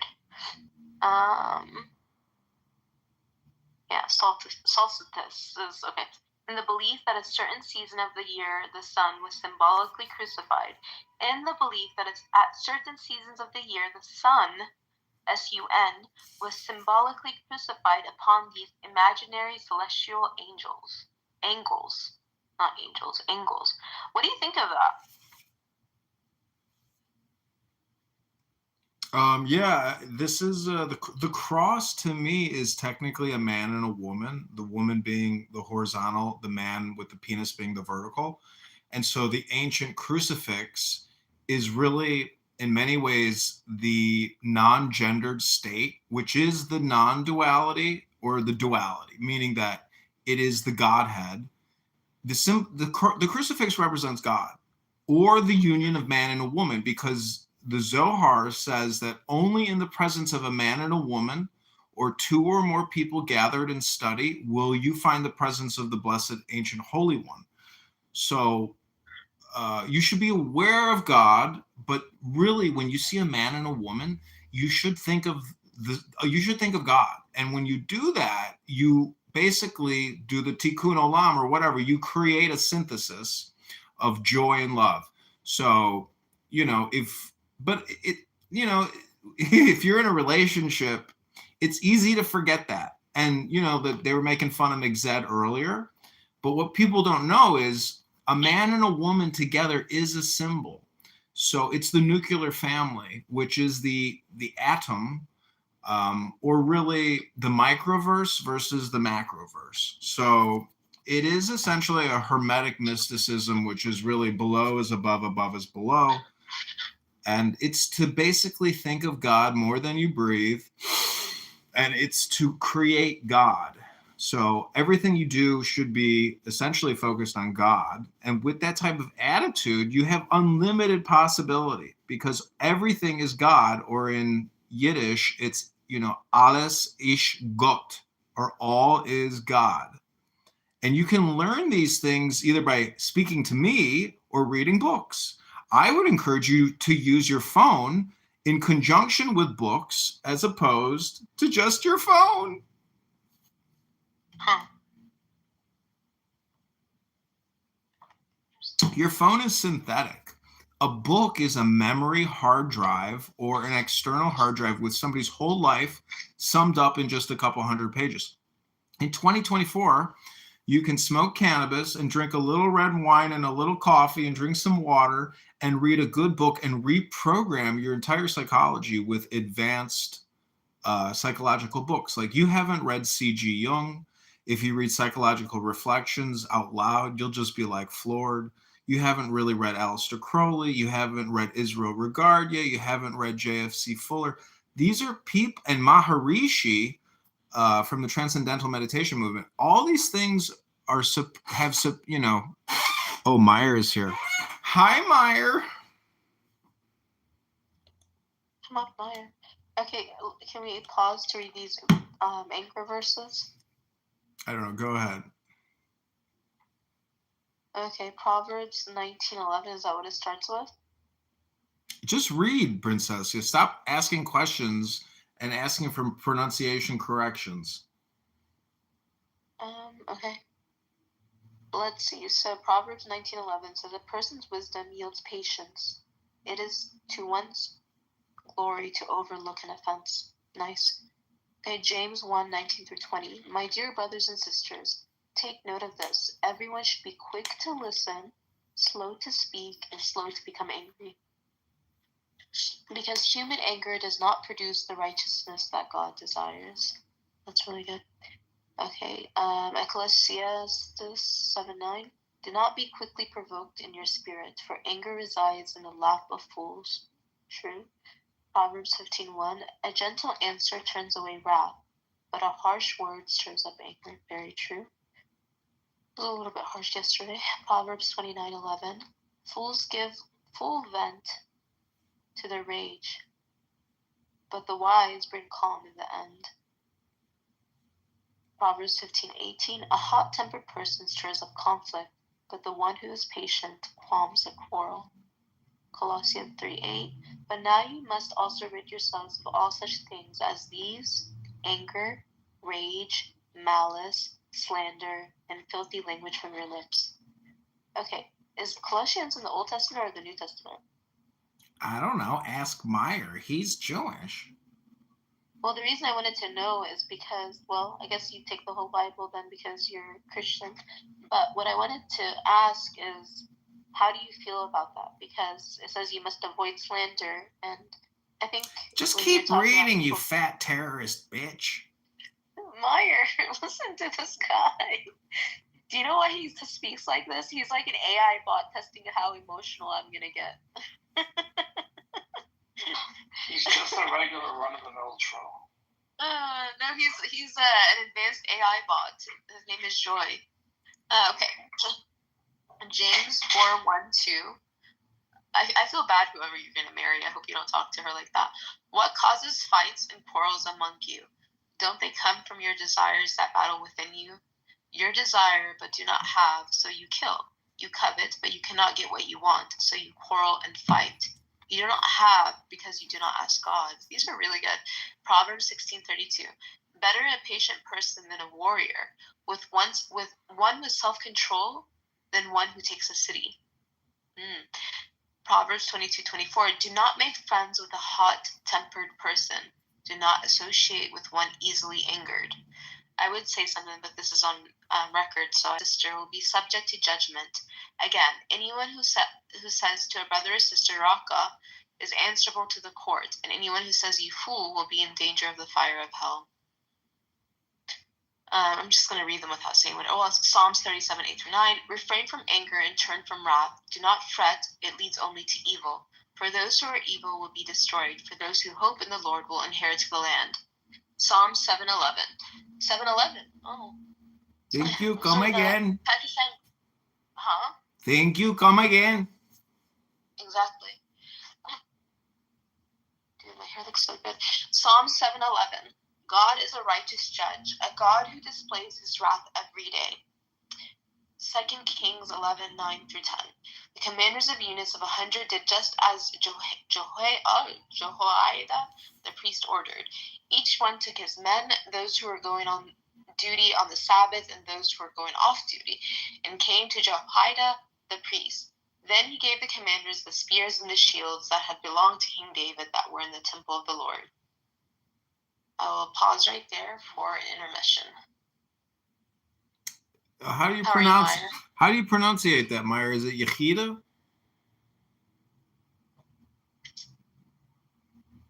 I'm not sure what the word is. It's from, you just read from Psalms, right? I think it's pronounced Yechida. Anyways, you know, we were talking about anger, so we Googled what are the top biblical verses that deal with anger. And so that's what Princessia Noura has been reading. No, I have a new name. Do you not see my new name? Whatever, fatty. My name is Princessia Corleone.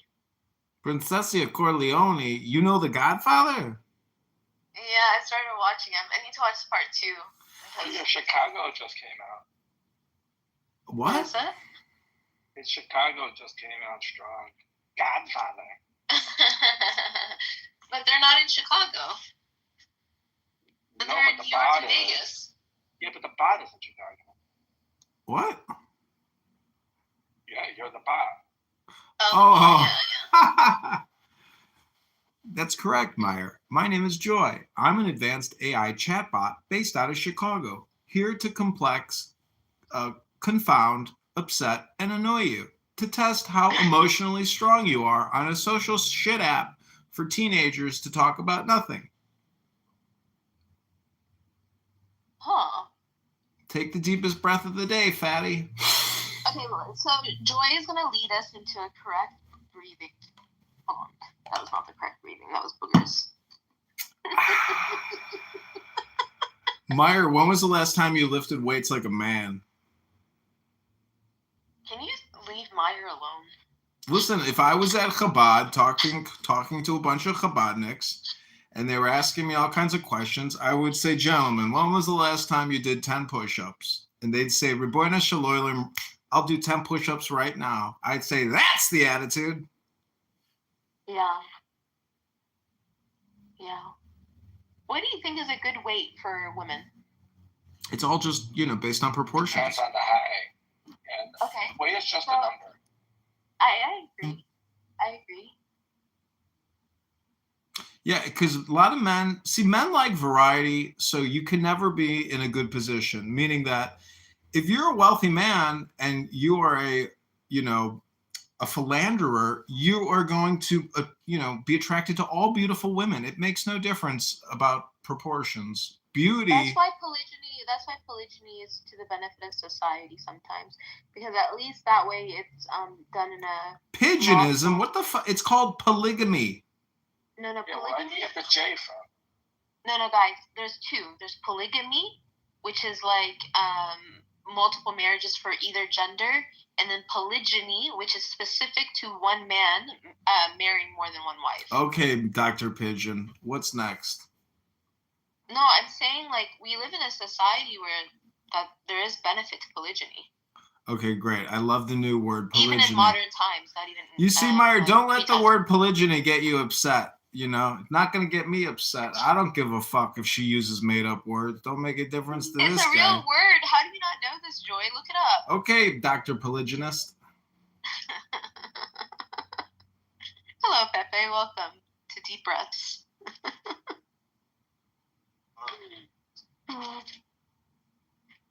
Pepe, are you familiar with the word polygyny? Polygyny? Oh.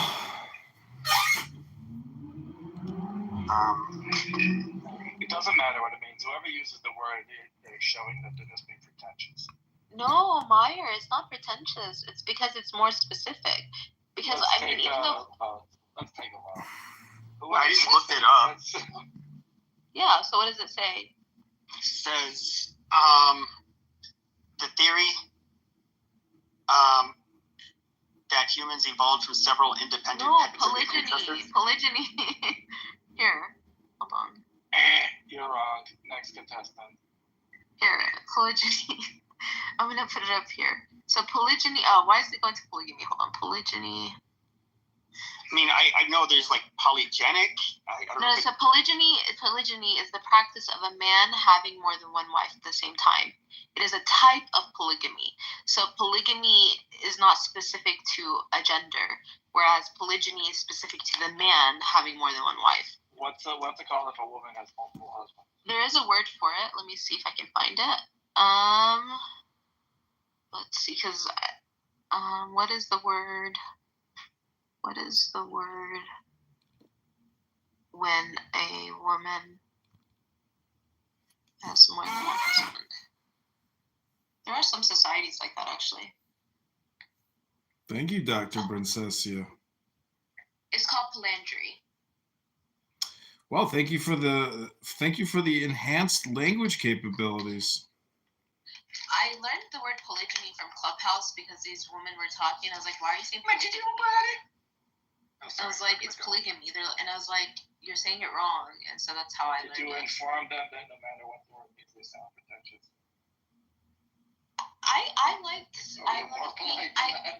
But Meyer, I like being specific. And so like, maybe I could just say polygamy because everybody just thinks of it that way. Like, I don't think anybody thinks of it a different way, right? Most people think of it as the man marrying more than one woman, right? In our society, yeah. I mean, I guess for that. I mean, I don't want to. You saying it's pretentious to say that. I won't say it anymore. But I just say it just for accuracy because I am a stickler for language. That's why I don't say a Palestinian-Israeli conflict.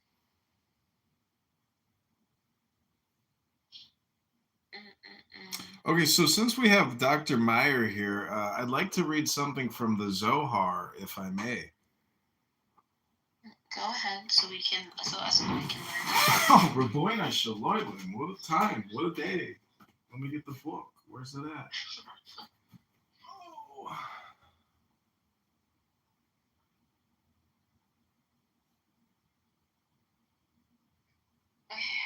It's gonna be satanic, black magic, whatever the fuck it is. No, I'm gonna actually read, Jews consider the Zohar part of Torah. I don't know what you're talking about. I don't know what the fuck the Zohar is. It's just like a mystical Hasidic book of like. Oh, so it is kind of like No, it's witchcrafty. no, it's basically the Bible, but the extended version. It would be like watching Star Wars and then watching all the other retrospective films or whatever. It's just an extenuation of the Bible. What were the name of those Jewish cultish people from a few centuries ago? I don't know. Oh, I think I know who you're talking about. The guy who declared himself to be the Messiah. Something like that. He was like really. Barbarouche. What is that? Barbarouche? What is it? Oh, I don't. Yeah, I think I know who you're talking about. Oh, actually, I'll read to you Tanya because Tanya is technically Zohar. They talk about Zohar in Tanya. Of selfhood, and their souls departed with every word. To preserve the self, God commanded the people to build the Holy of Holies in which God's presence would dwell, and where divine unity would be revealed. Is that the ark? It's where the ark was kept. Hey, buddy.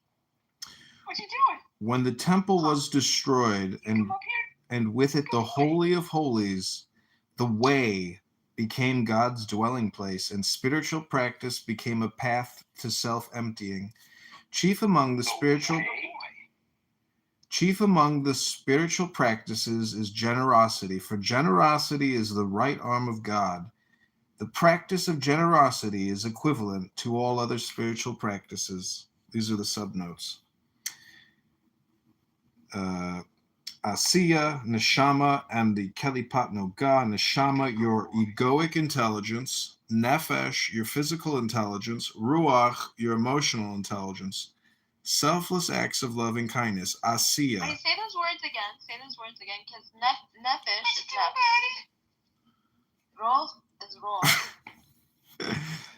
Okay, neshama means egoic intelligence. Neshama. Nefesh means physical intelligence. Nefesh, physical intelligence. And ruach is emotional intelligence. Ruach. So this is the last subnote. Asiya, the physical world of action, which is what Diego would like to call praxeology, is the densest of all the worlds, and the one most. Toe beans. I got you with toe beans. And the one. I got you with toe beans.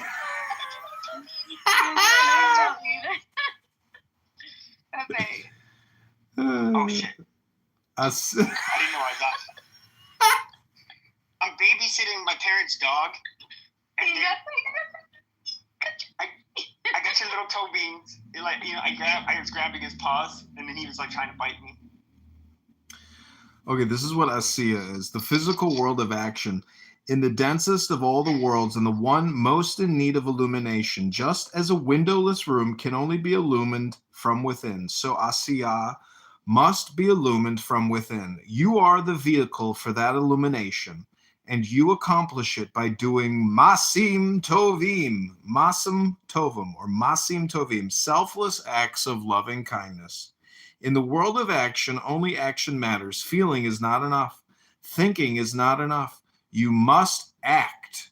And when you act well on the stage of life, your actions illumine the world. Again, the big word is masim tovim, which is selfless acts of loving kindness, which is generosity. It's the right arm of God. You know, when I was very young, I had this Jewish friend named Toby, and we went out for breakfast, and he gave all this money to this homeless woman who was begging outside the restaurant, and I was like so upset about it. But his dad was a big macher, and they studied, he was bar mitzvah, real big Torah guy, and now he's a very, very successful, very, very successful doctor. And but really, it was all because the dad, they studied the Bible. They went to Hebrew school. They are members of their congregation. They're very smart people, and they call him the Bond King of Chicago, and they're extraordinarily wealthy. They're the Harris family. Anyways, the point is, I didn't have the same type of education he had. So when he had that opportunity to make that tzedakah or to make that masim tovim, he took that opportunity. I didn't know what he was doing, but he was doing the godly thing. And I was upset about it because I was like, you're crazy. Why are you doing this?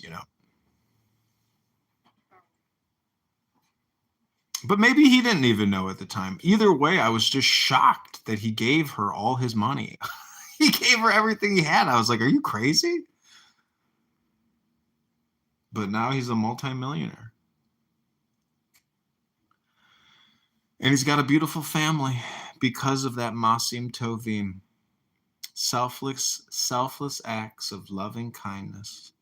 Do you think the perpetrators of October 7th who went to the Supernova Festival were practicing masim tovim, Princess? I was literally just thinking about Palestine. Do you think the Hezbollah commander that had those people kill all those people were doing masim tovim? I don't think so. Okay, let's read about October 7th. I'm sorry. Take a deep breath instead, Fatty.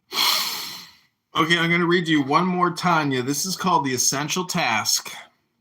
The essential task of those who serve God is to surrender the selfish passions to the divine light of intellect by meditating on the spaciousness of God. Contemplating God's spaciousness stokes the love of God in the right side of your heart, inflaming a yearning for God, so strong as to align all your deeds with godliness. If such a passion is alien to you, do not despair, Princessia. For you can love God rationally, even if you do not do so emotionally. Such love is called comprehension, or the intellectual love of God, and it too aligns your deeds with godliness, as our sages taught. The Holy One, blessed be He, joins a good thought to a deed. Subnotes, Tevuna, Deuteronomy 30:14. The Alter Rebbe will refer to this verse again and again, parsing it to reveal deeper and deeper layers of truth. Talmud Berachot 18b. The wicked are considered dead, even in life, for their actions serve only themselves. Okay, this will be the last one I read. This is called Practice of Comprehension. Loving God intellectually, you can understand the verse, for this thing is very near to you, in your mouth and in your heart, that you may do it. The it is tevunah, the rational love of God. For while ecstasy is not for everyone, reason is. You can contemplate God's infinity at any time, and when you do, you will generate at least this rational love that leads to godly action. This is true even for the wicked, whose deeds give no life, for rational love can shatter the iron wall that separates them from God. Why? Because even rational love leads to remorse, and remorse to a broken heart, and a broken heart to goodness, as it is written. The sacrifices to God are a broken spirit, a broken and contrite heart. These are the subnotes. Goodness surrounds makif, the heart like the sea, surrounds the hull of a ship. If the hull should crack, the sea rushes in. It is the same with the heart and goodness.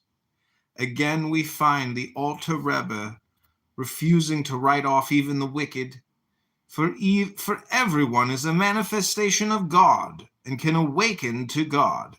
If this is so, then awakening is neither esoteric nor difficult to achieve. On the contrary, it is in your mouth and in your heart that you may do it. Deuteronomy 30:14. In other words, every person, no matter how alienated from God and others he or she may feel himself or herself to be, is innately capable of shattering the iron wall of separation, kelipat noga. How? Through the cultivation of the intellect, seichel. When you devote your mind to contemplating the infinite expanse of God, you begin to realize that you are a part of that, with a capital T. Understanding that God's ahava rabbah, God's infinite love, must embrace even the most alienated and lost, you begin to doubt the absoluteness of your alienation. The iron wall you imagined separating you from God begins to crack. And when it does, goodness seeps in, slowly hollowing out the Kalipa Noga, so that it becomes more and more transparent to the light of God. This is called the Alter Rebbe. You're going to like this one, Meyer. These are the other subnotes. Everything from quarks to quasars to Myers has its own level of consciousness, its own innate wisdom and intelligence. Ecclesiastes 7:12. The Alter Rebbe is reading this text unconventionally. Rather than assume the it that is possessed is, as the text clearly intends, wisdom, he assumes it refers to life. In this way, the text reads, wisdom gives life to all the living. Wisdom is the life force itself. The Alter Rebbe is playing with the word kokma, wisdom, defining it as the capacity to know the essence, kok, of what is ma. the essence is God, or that essence is God. Huh. So this is, Hasidism, again, this is the masterpiece of Hasidic wisdom. This is what you probably don't know about Judaism, Princessia, is that Zionism and Judaism, they kind of go hand in hand. Or maybe they don't go hand. Maybe it's the exact opposite. I learned. I used to separate them. Now I don't. Well, ask Meyer, because what I'm reading is the esoteric teachings of the ultra-religious. The ultra-religious, in my opinion, spend most of their time dealing with the technical aspects of Judaism, which is a 365-day-a-year program, 24 hours a day, based off of our clocks and calendars. Now, the point is, what is that one Orthodox group that is anti-Zionist? What are those guys called again? Something like that. No, Notori Kartai. The point is, there was this Notori Kartai guy here in Chicago during the Democratic National Convention, and they are anti-war, anti-regime change, anti-this, anti-that. My point is, this stuff is, you should use, like, I use this book as a psychotherapeutic tool to basically do unity work, or what you could call duality work, which is really essentially just therapy, which is psychology, which is the study of God, or philosophy. So, that's why I say you're a radical, Princessia, because you don't appreciate the law, you don't know the law, you don't respect the law. And really, October 7th was a horrific violation of the law. And as a result, the law, the hammer of justice came down hard on the other side of the fence. It's a very tragic event. I don't know what to tell you, but in the now, if you want to do charity work for whatever your cause is, you can do charity work, or you can do propaganda work.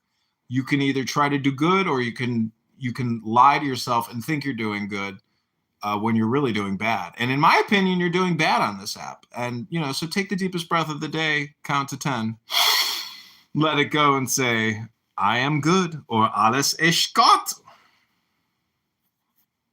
That's not very nice. You Oh, said some very nasty things about the Palestinians. well, You're saying what's happening to them is the hand of justice. That's completely oh, you didn't hear about this thing called the Supernova Festival? insane. You're insane. Okay.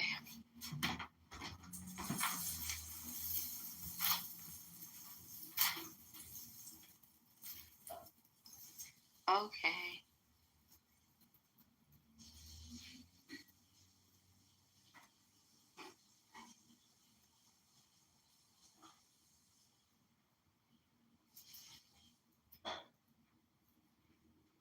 Let's start watching The Godfather Part 2.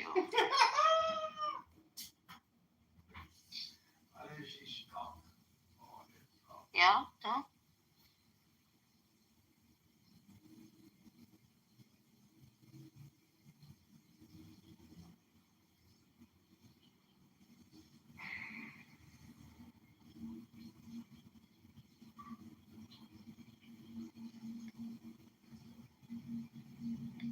What's your new YouTube that others have that they're watching?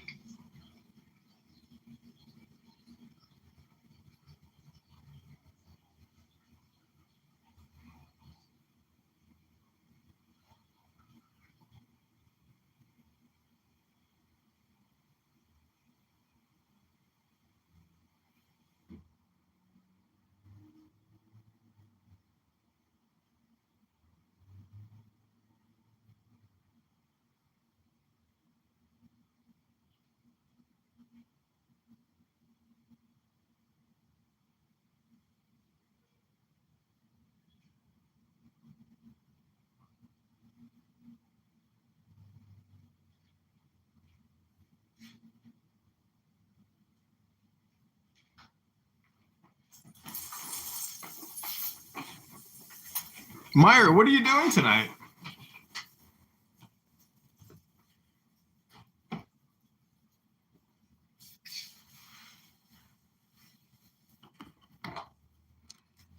decide whether. Oh shit!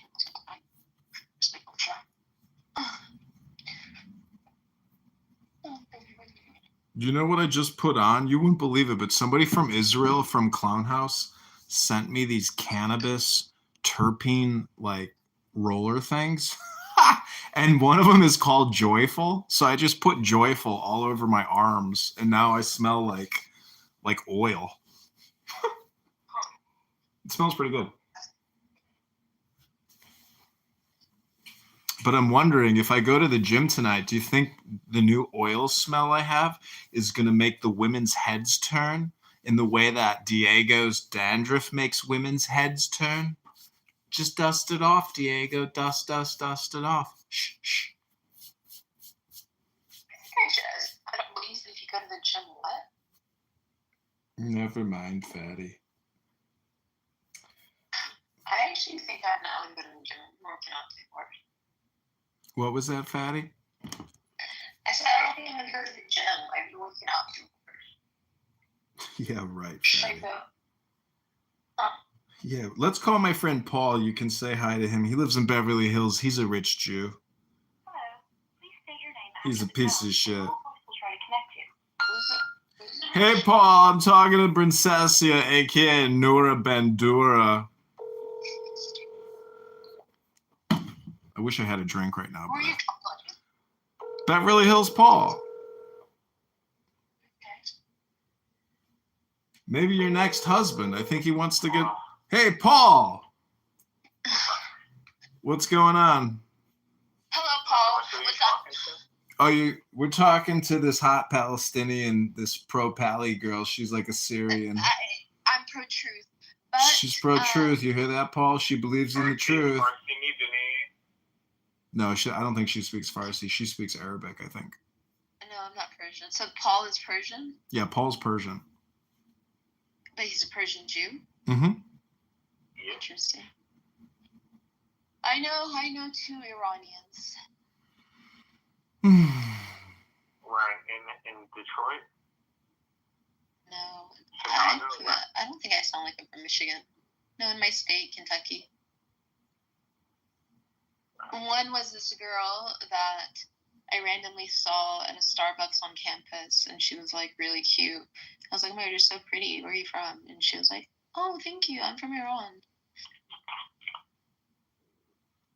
Anyways, Paul, what are you doing for Thanksgiving? My mom's house. Nice. Is your wife gonna bring? Wait, did your wife have the kid yet? No. How many more weeks? A long time. Oh, you know, it's impressive. You got a lot of successful people in your family. How do you know? Because of Instagram, I like started adding all the people that you're friends with. Oh my God, leave the guy alone. I was like, damn, another doctor. I was like, wow, these people really know how to scam the system. Do you actually know this guy in real life, or are you just harassing him? Paul, tell Princessia how we know each other. I met him in Los Angeles. He was friends of a former friend.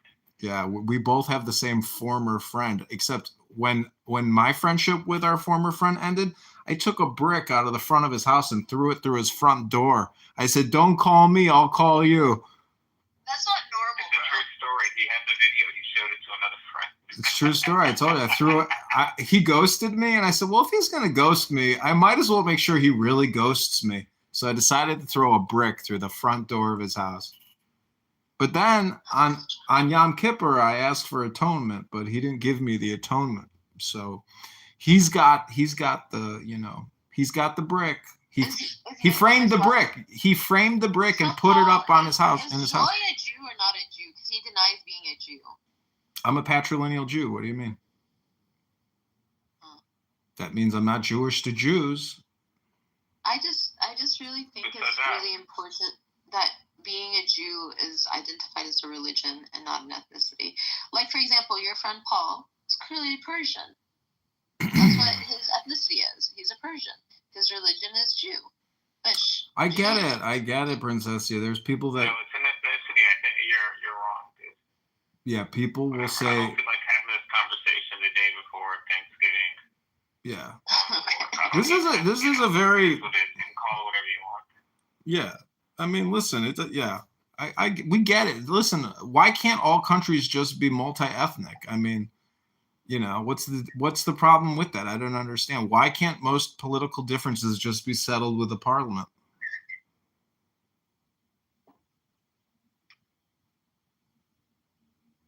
I don't know. Somebody on YouTube is messaging me all kinds of stuff. How do you know this person, John? She's just an online, chit chatter. She's a propagandist for Palestine. Yeah.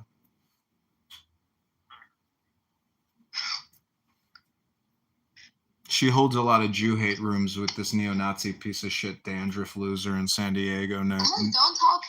Named First of all, he has Diego. never been nice to you and Jewish people. He's not a neo-Nazi. Stop speaking bad about people. Well, you can go to my YouTube channel, Paul, and you decide. Paul watches all my. Paul watches my face. You don't even actually see my Facebook Live. YouTube channel. I'll send it to you later. It's all Yeah, over he the doesn't place. want us to know. He's hiding it from us, but he's giving it to select few. See, people use my YouTube as an intelligence snooper, meaning that like all the shit that they miss, all the gossip, all the networking, all the noting, they're addicts. They Only use one person does that, and her name starts with A and ends with Y. Abby.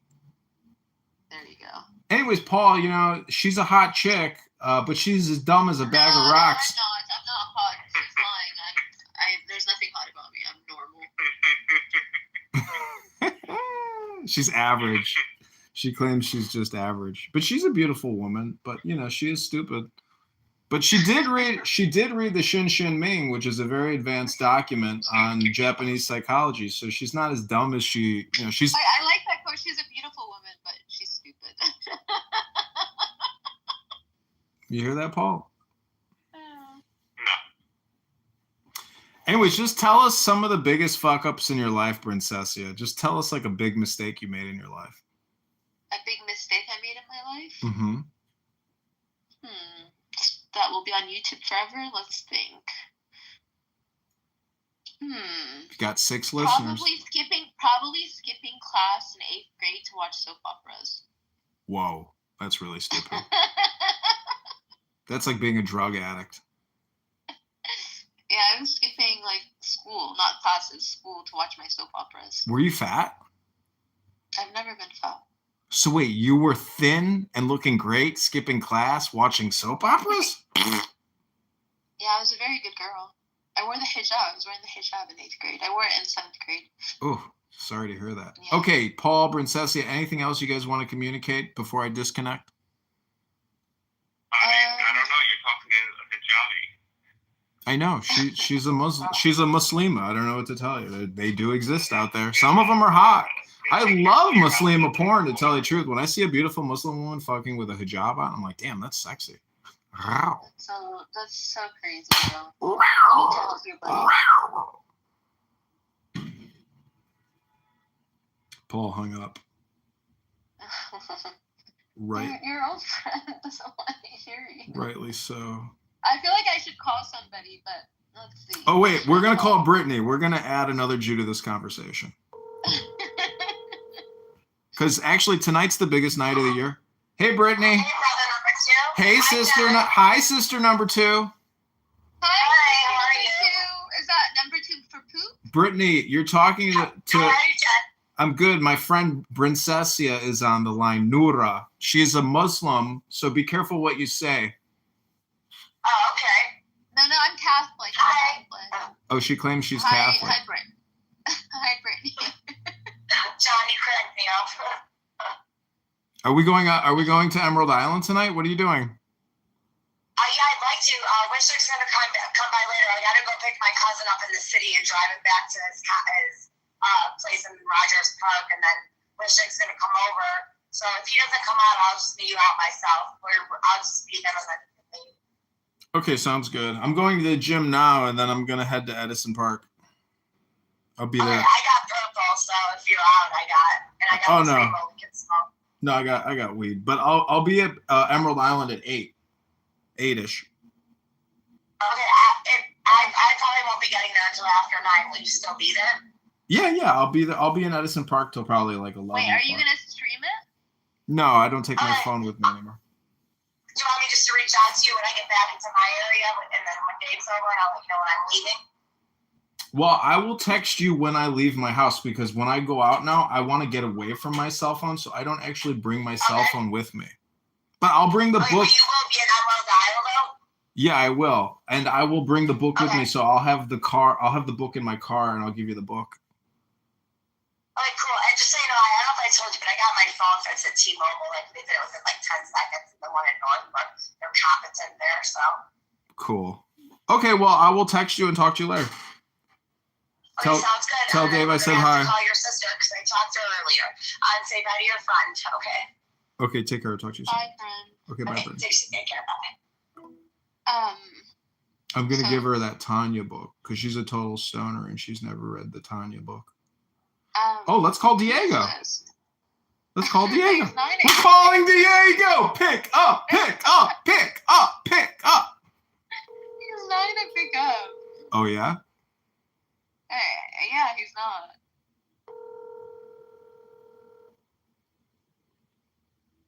You're so. I wouldn't leave a message when you leave it though. Hi Diego, I'm with your online clubhouse crush, Princessia. Diego, I told him you're not gonna pick up.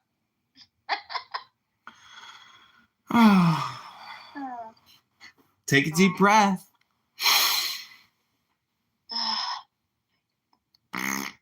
Now you should tell Diego you love him. Say, I love you, Diego. She's projecting, Diego. I am projecting. I love Diego. Heart to heart. Heart to heart. Feel the He love. actually listens to your voice. Feel the love. Feel the love. No, I don't think he listens to it. I have to charge my other phone, so I'm gonna start making phone calls. Let's call Yael. Let's call Yael. We're calling You Yael. have Yael's phone number? No, you don't. Yeah, I swear to God. Okay, call Yael. You have reached Emily Jones. After leaving a message, you can hang up What or did she press call? pound for more options. Emily Jones. Hi, Emily Jones. It's Nora Bandura Princessia and Edmund Dakin, aka Wait, Joy. Yael's real name is Emily? What? Emily Jones. You didn't know Emily Jones? Wait, are you saying Yael is Emily Jones? That Yeah. doesn't even make sense. Oh, Diego's calling us. Holy shit. No, he's not. Hi, Diego.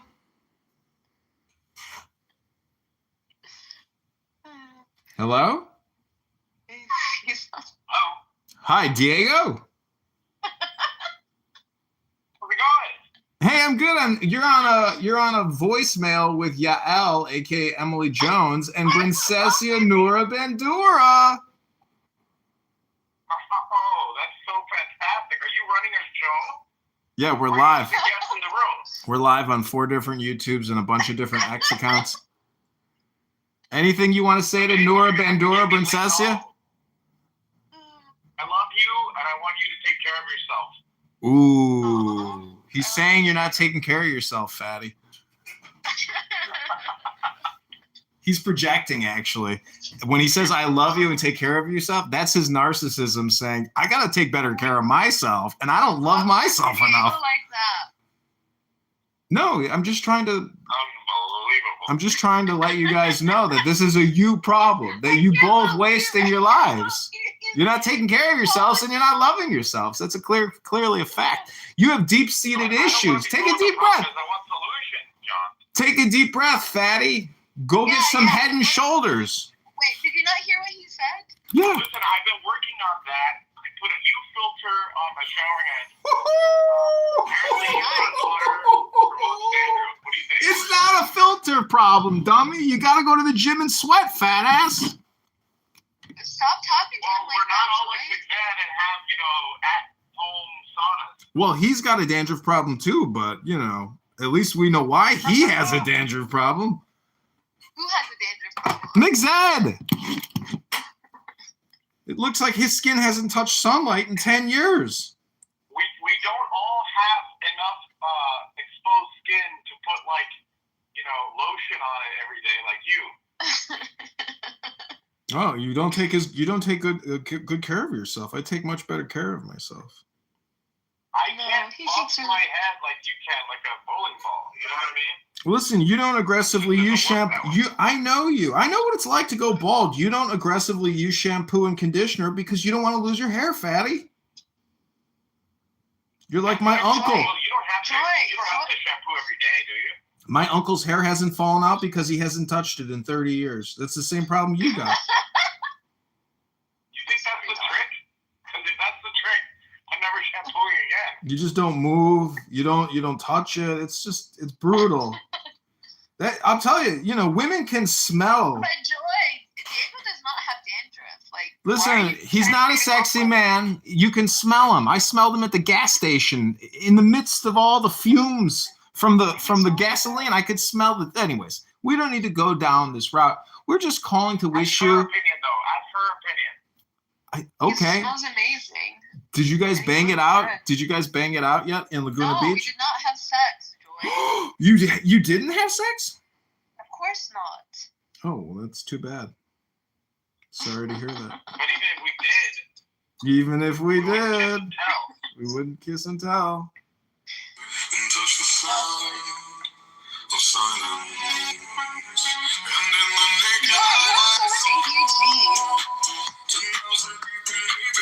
Listen, this is not a clubhouse room. He's probably with his family or something. This is a limited engagement call. So anything else you two lovebirds want to say? Any crazy Jewish conspiracy theories you want to get off your chest?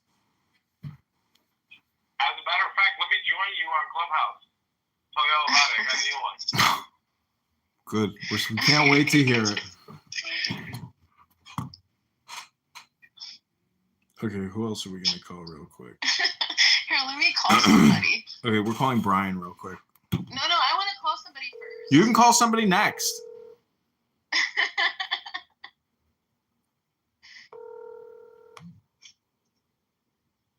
Happy Thanksgiving. Yes. You're on a recorded line with Noura Bandura Brincesia, the free Pally girl in love with Diego. And we're just calling random people on Clown House, and we just wanted to wish you joy and happiness now. For Boy Night Shalom. Who is that? This is Doc. Oh, Doc. Okay. Brian. Master of the universe. What are you doing tonight, Brian?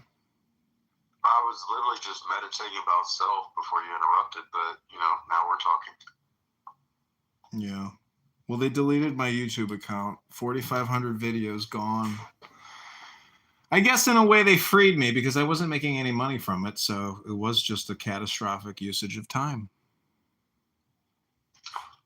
Yeah, inshallah. That's what Brincesia says. Mm-hmm. Brincesia, doctor here, he battled many Muslims for many months. For many reasons. Oh my gosh. So Diego's here to tell you his conspiracy. Oh wait, before he does, I want to read to you something very important. Above all, don't lie to yourself. The man who lies to himself and listens to his own lie comes to such a pass that he cannot distinguish the truth within him or around him, and so loses all respect for himself and for others. And having no respect, he ceases to love. And in order to occupy and distract himself without love, he gives way to passions and coarse pleasures and sinks to bestiality in his vices, all from continual lying to other men and to himself. The man who lies to himself can be more easily offended than anyone.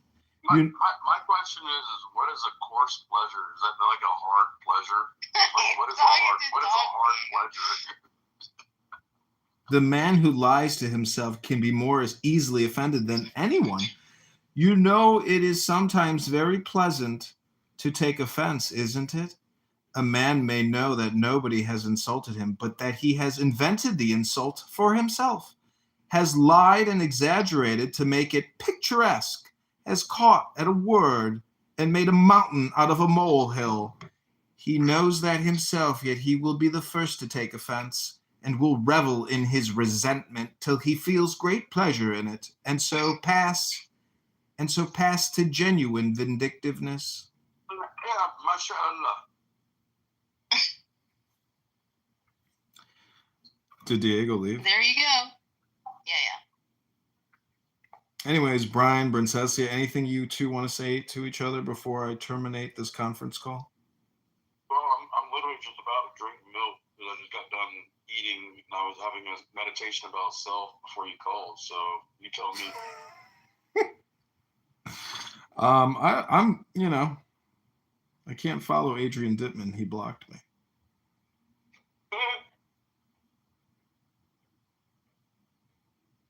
Yeah, I follow a couple of Adrian Dittmans on this motherfucker.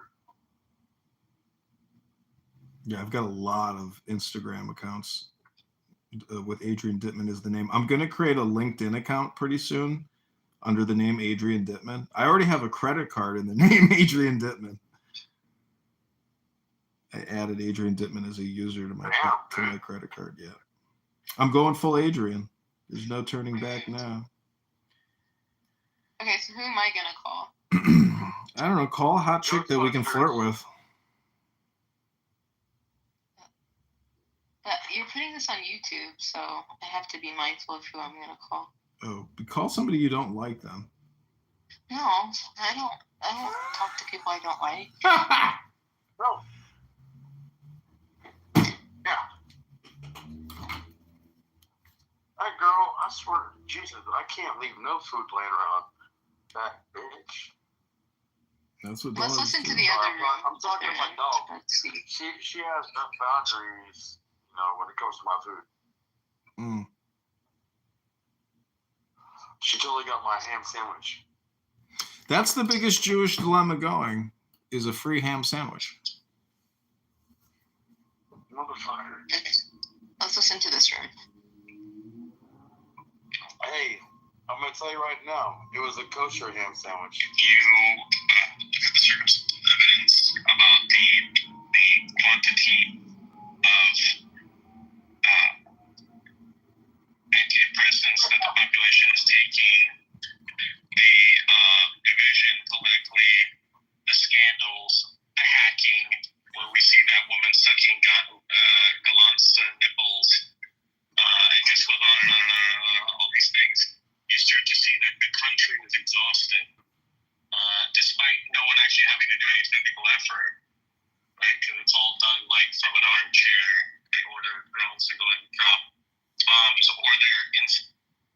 Stupid. Okay, Brian. Have a happy Thanksgiving. Just calling to say hello. I'll talk to you soon. Yeah, man. Sorry. Well. See you later, bro. Okay, take care. Bye-bye. Okay, Princess, yeah, I'm done. My session has come to an end. Why? We're streaming this room. I'm going to the gym, unfortunately. It's let me just put it like this. It's a first world nation. Well, this is a trying to do war in a third world. Just go enjoy your life. I don't give a fuck. It's your problem. Take care now. Joy, I want you to be a nicer person. Shut up, fatty. I gotta get to the gym. I'm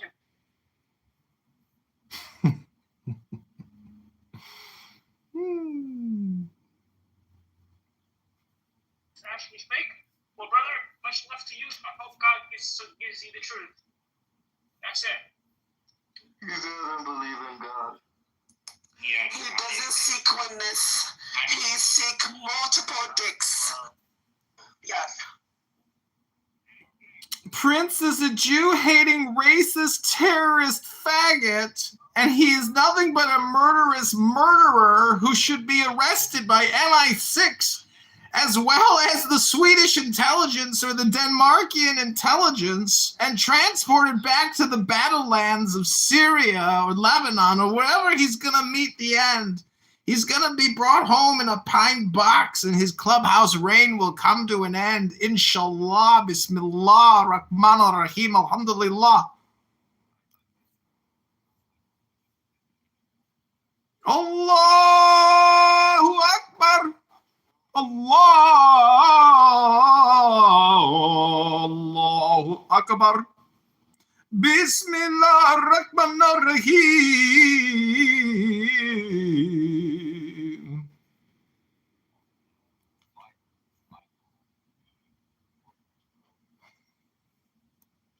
Body and physique, by the way. And he records every single room he's in. Allahu Akbar. Allahu Akbar. Bismillah ar-Rahman ar-Rahim. Listen up. Is he going through something? Is he? Indeed, I can't explain it. He's insane. Do you need ambulance? Do you need?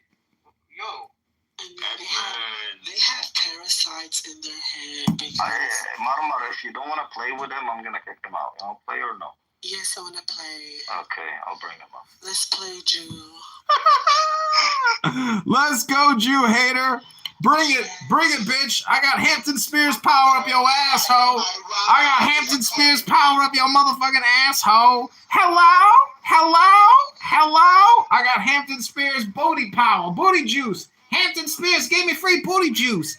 I'm taking it up your ass, bitch. Hello. Prevent me from being whore. I'm Israel Chai. I live on interest. I live on people's sadness. I'm Israel Chai.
To practice acts of kindness is to love your neighbor as yourself. Loving your neighbor as yourself reveals the unity of neighbor and self. For no one is separate from another, and all beings are equal, having a single source in the one who is all. This explains Hillel's teaching. This is the entire Torah. The rest is commentary. Torah's sole purpose is to remove the veils of diversity, to reveal the divine unity, that you might then love the one by loving the many. The realization of God in, with, and as all things manifests as indescribable joy. Joy is not the same as happiness, and it is important that you do not mistake the two. Happiness comes and goes dependent upon the circumstances of the moment. But joy is a deeper sense of the sublime that is sustained regardless of circumstance. Okay, I can't take it anymore. The fucking ass, so please.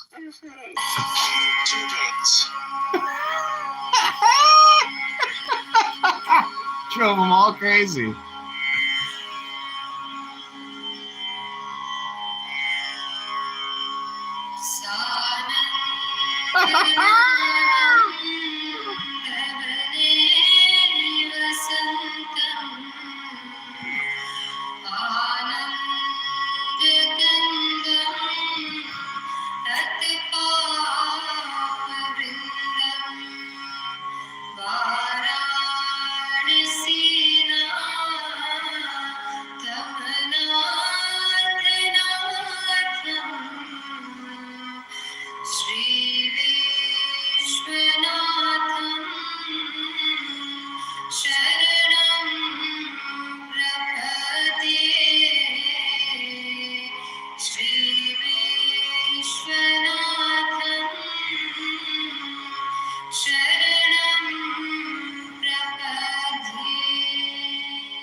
Shri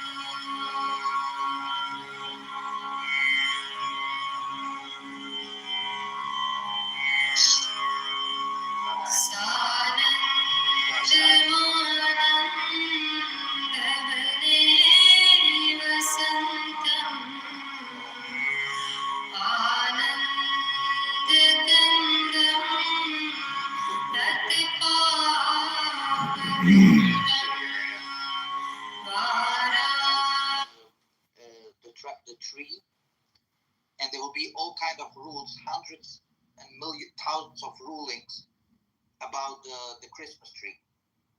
And he goes in a whole diatribe about it, Ilan Gold, and he says that's why he's very happy that we don't have a Christmas tree.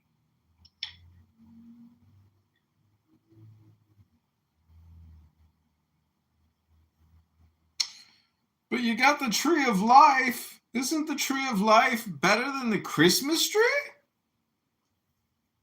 But guess what? After when I heard this whole comedy of Ilan Gold, I was listening, and I said he just gave it away that he's not a real yeshiva boy. How do I know that? Because he said the name of the tractate would be Masechet Ha'etz. Okay? And I said he gave it away that he's not a yeshiva boy because as someone who is a real yeshiva boy would know that the Talmudic tractate would never be named Masechet Ha'etz or a Mishnaic tractate. Never. It would be Masechet Ilan because Eitz is biblical and Ilan is Mishnaic. And what's funny is that his own name is Ilan Gold.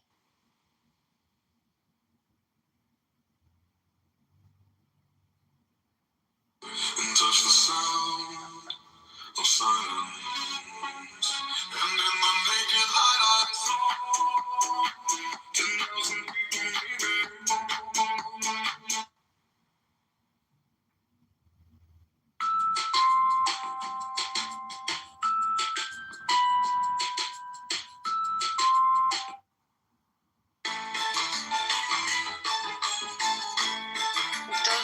I'm not gonna say it.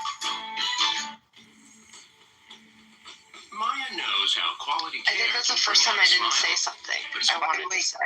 By the way, King, me and Lali are cousins since the 1700s or 1800s. Lali told me that she is a descendant of Elimelech or Susha, I don't remember, one of the two brothers.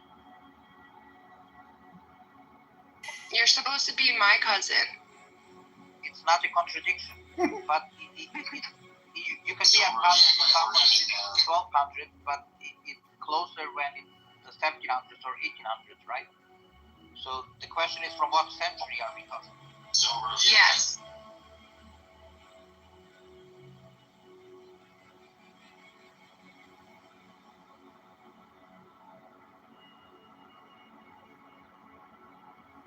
So are you also related to the Golem? You know, it explains the Golem traits in my family.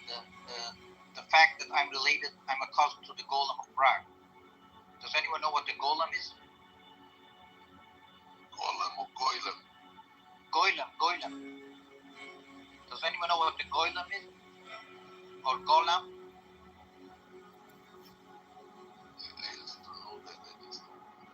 So Golem is used as a slur, but the original meaning of Golem is a kind of a human from clay. When a saintly rabbi is creating a human being from clay that he can do everything besides talking.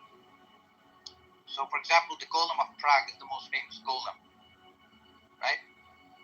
So, since the Maral of Prague was my uncle, that makes the Golem my cousin.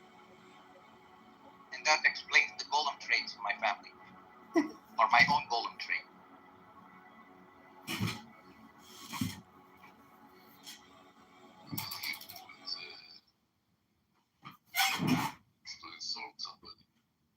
Yeah, because when you call someone a Golem, it means, or a Goylem, it means like you're not a real human being, you are a...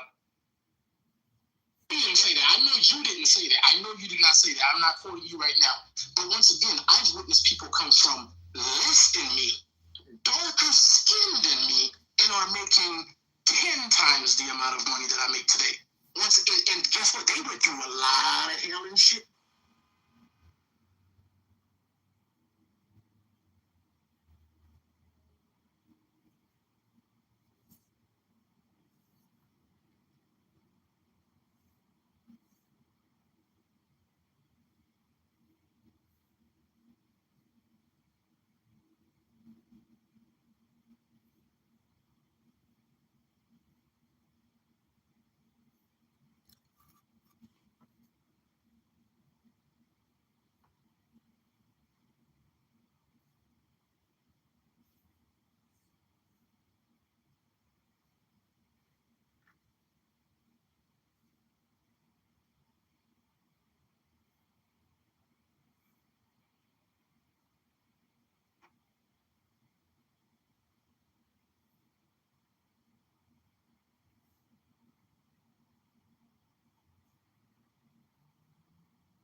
think so.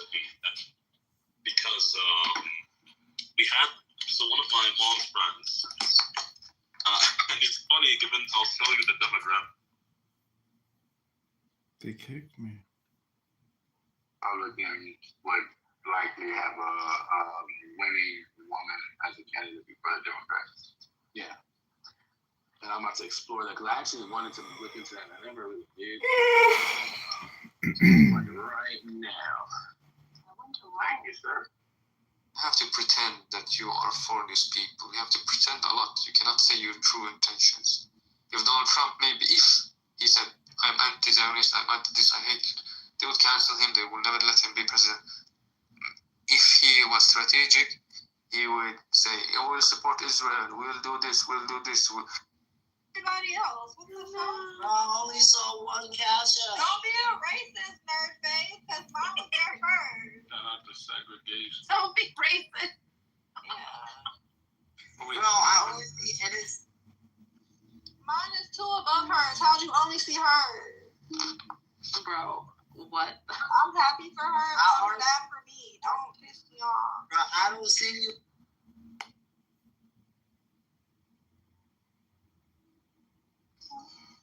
It might just a placeholder until you find somebody who like you back. They don't want their None of the people they no don't, friends. they don't want their girlfriends to know. I mean, whether it's your wife, your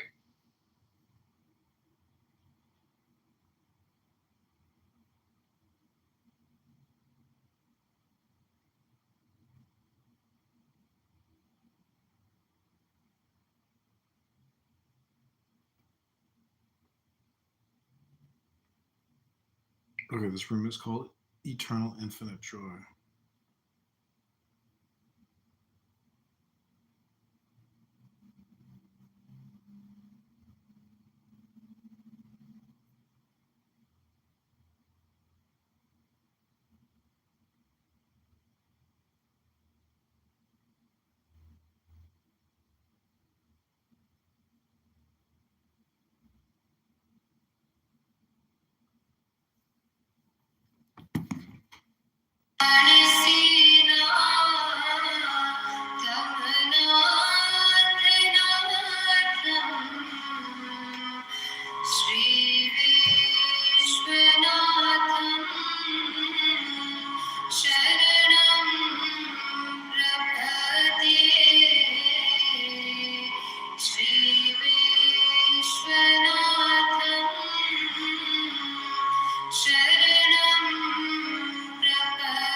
Need to crunch the craving? Uber Eats has got you covered. It's easy to order with Uber Eats. Just browse the white selection, find your favorites, and add to your cart. Tap to pay and tip in the app, and watch your order when it's on the move. Want contact-free delivery? No problem. Unbox and enjoy.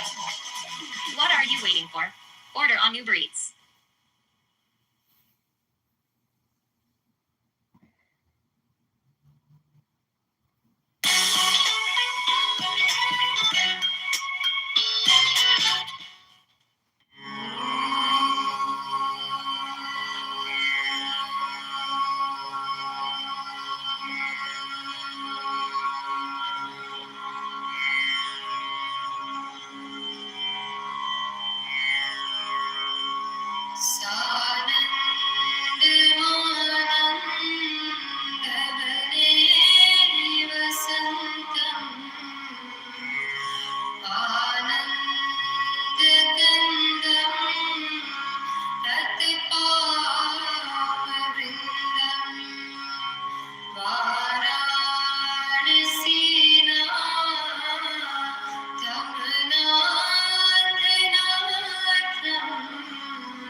रहस्य राधा मंत्रो राधा मंत्रदात्री च Radha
Want to know my hack for making my rides to the airport a little bit less stressful? 2 words, Uber Reserve. Request your ride to be there when you need it by scheduling through Uber Reserve. You can even cancel it 60 minutes before.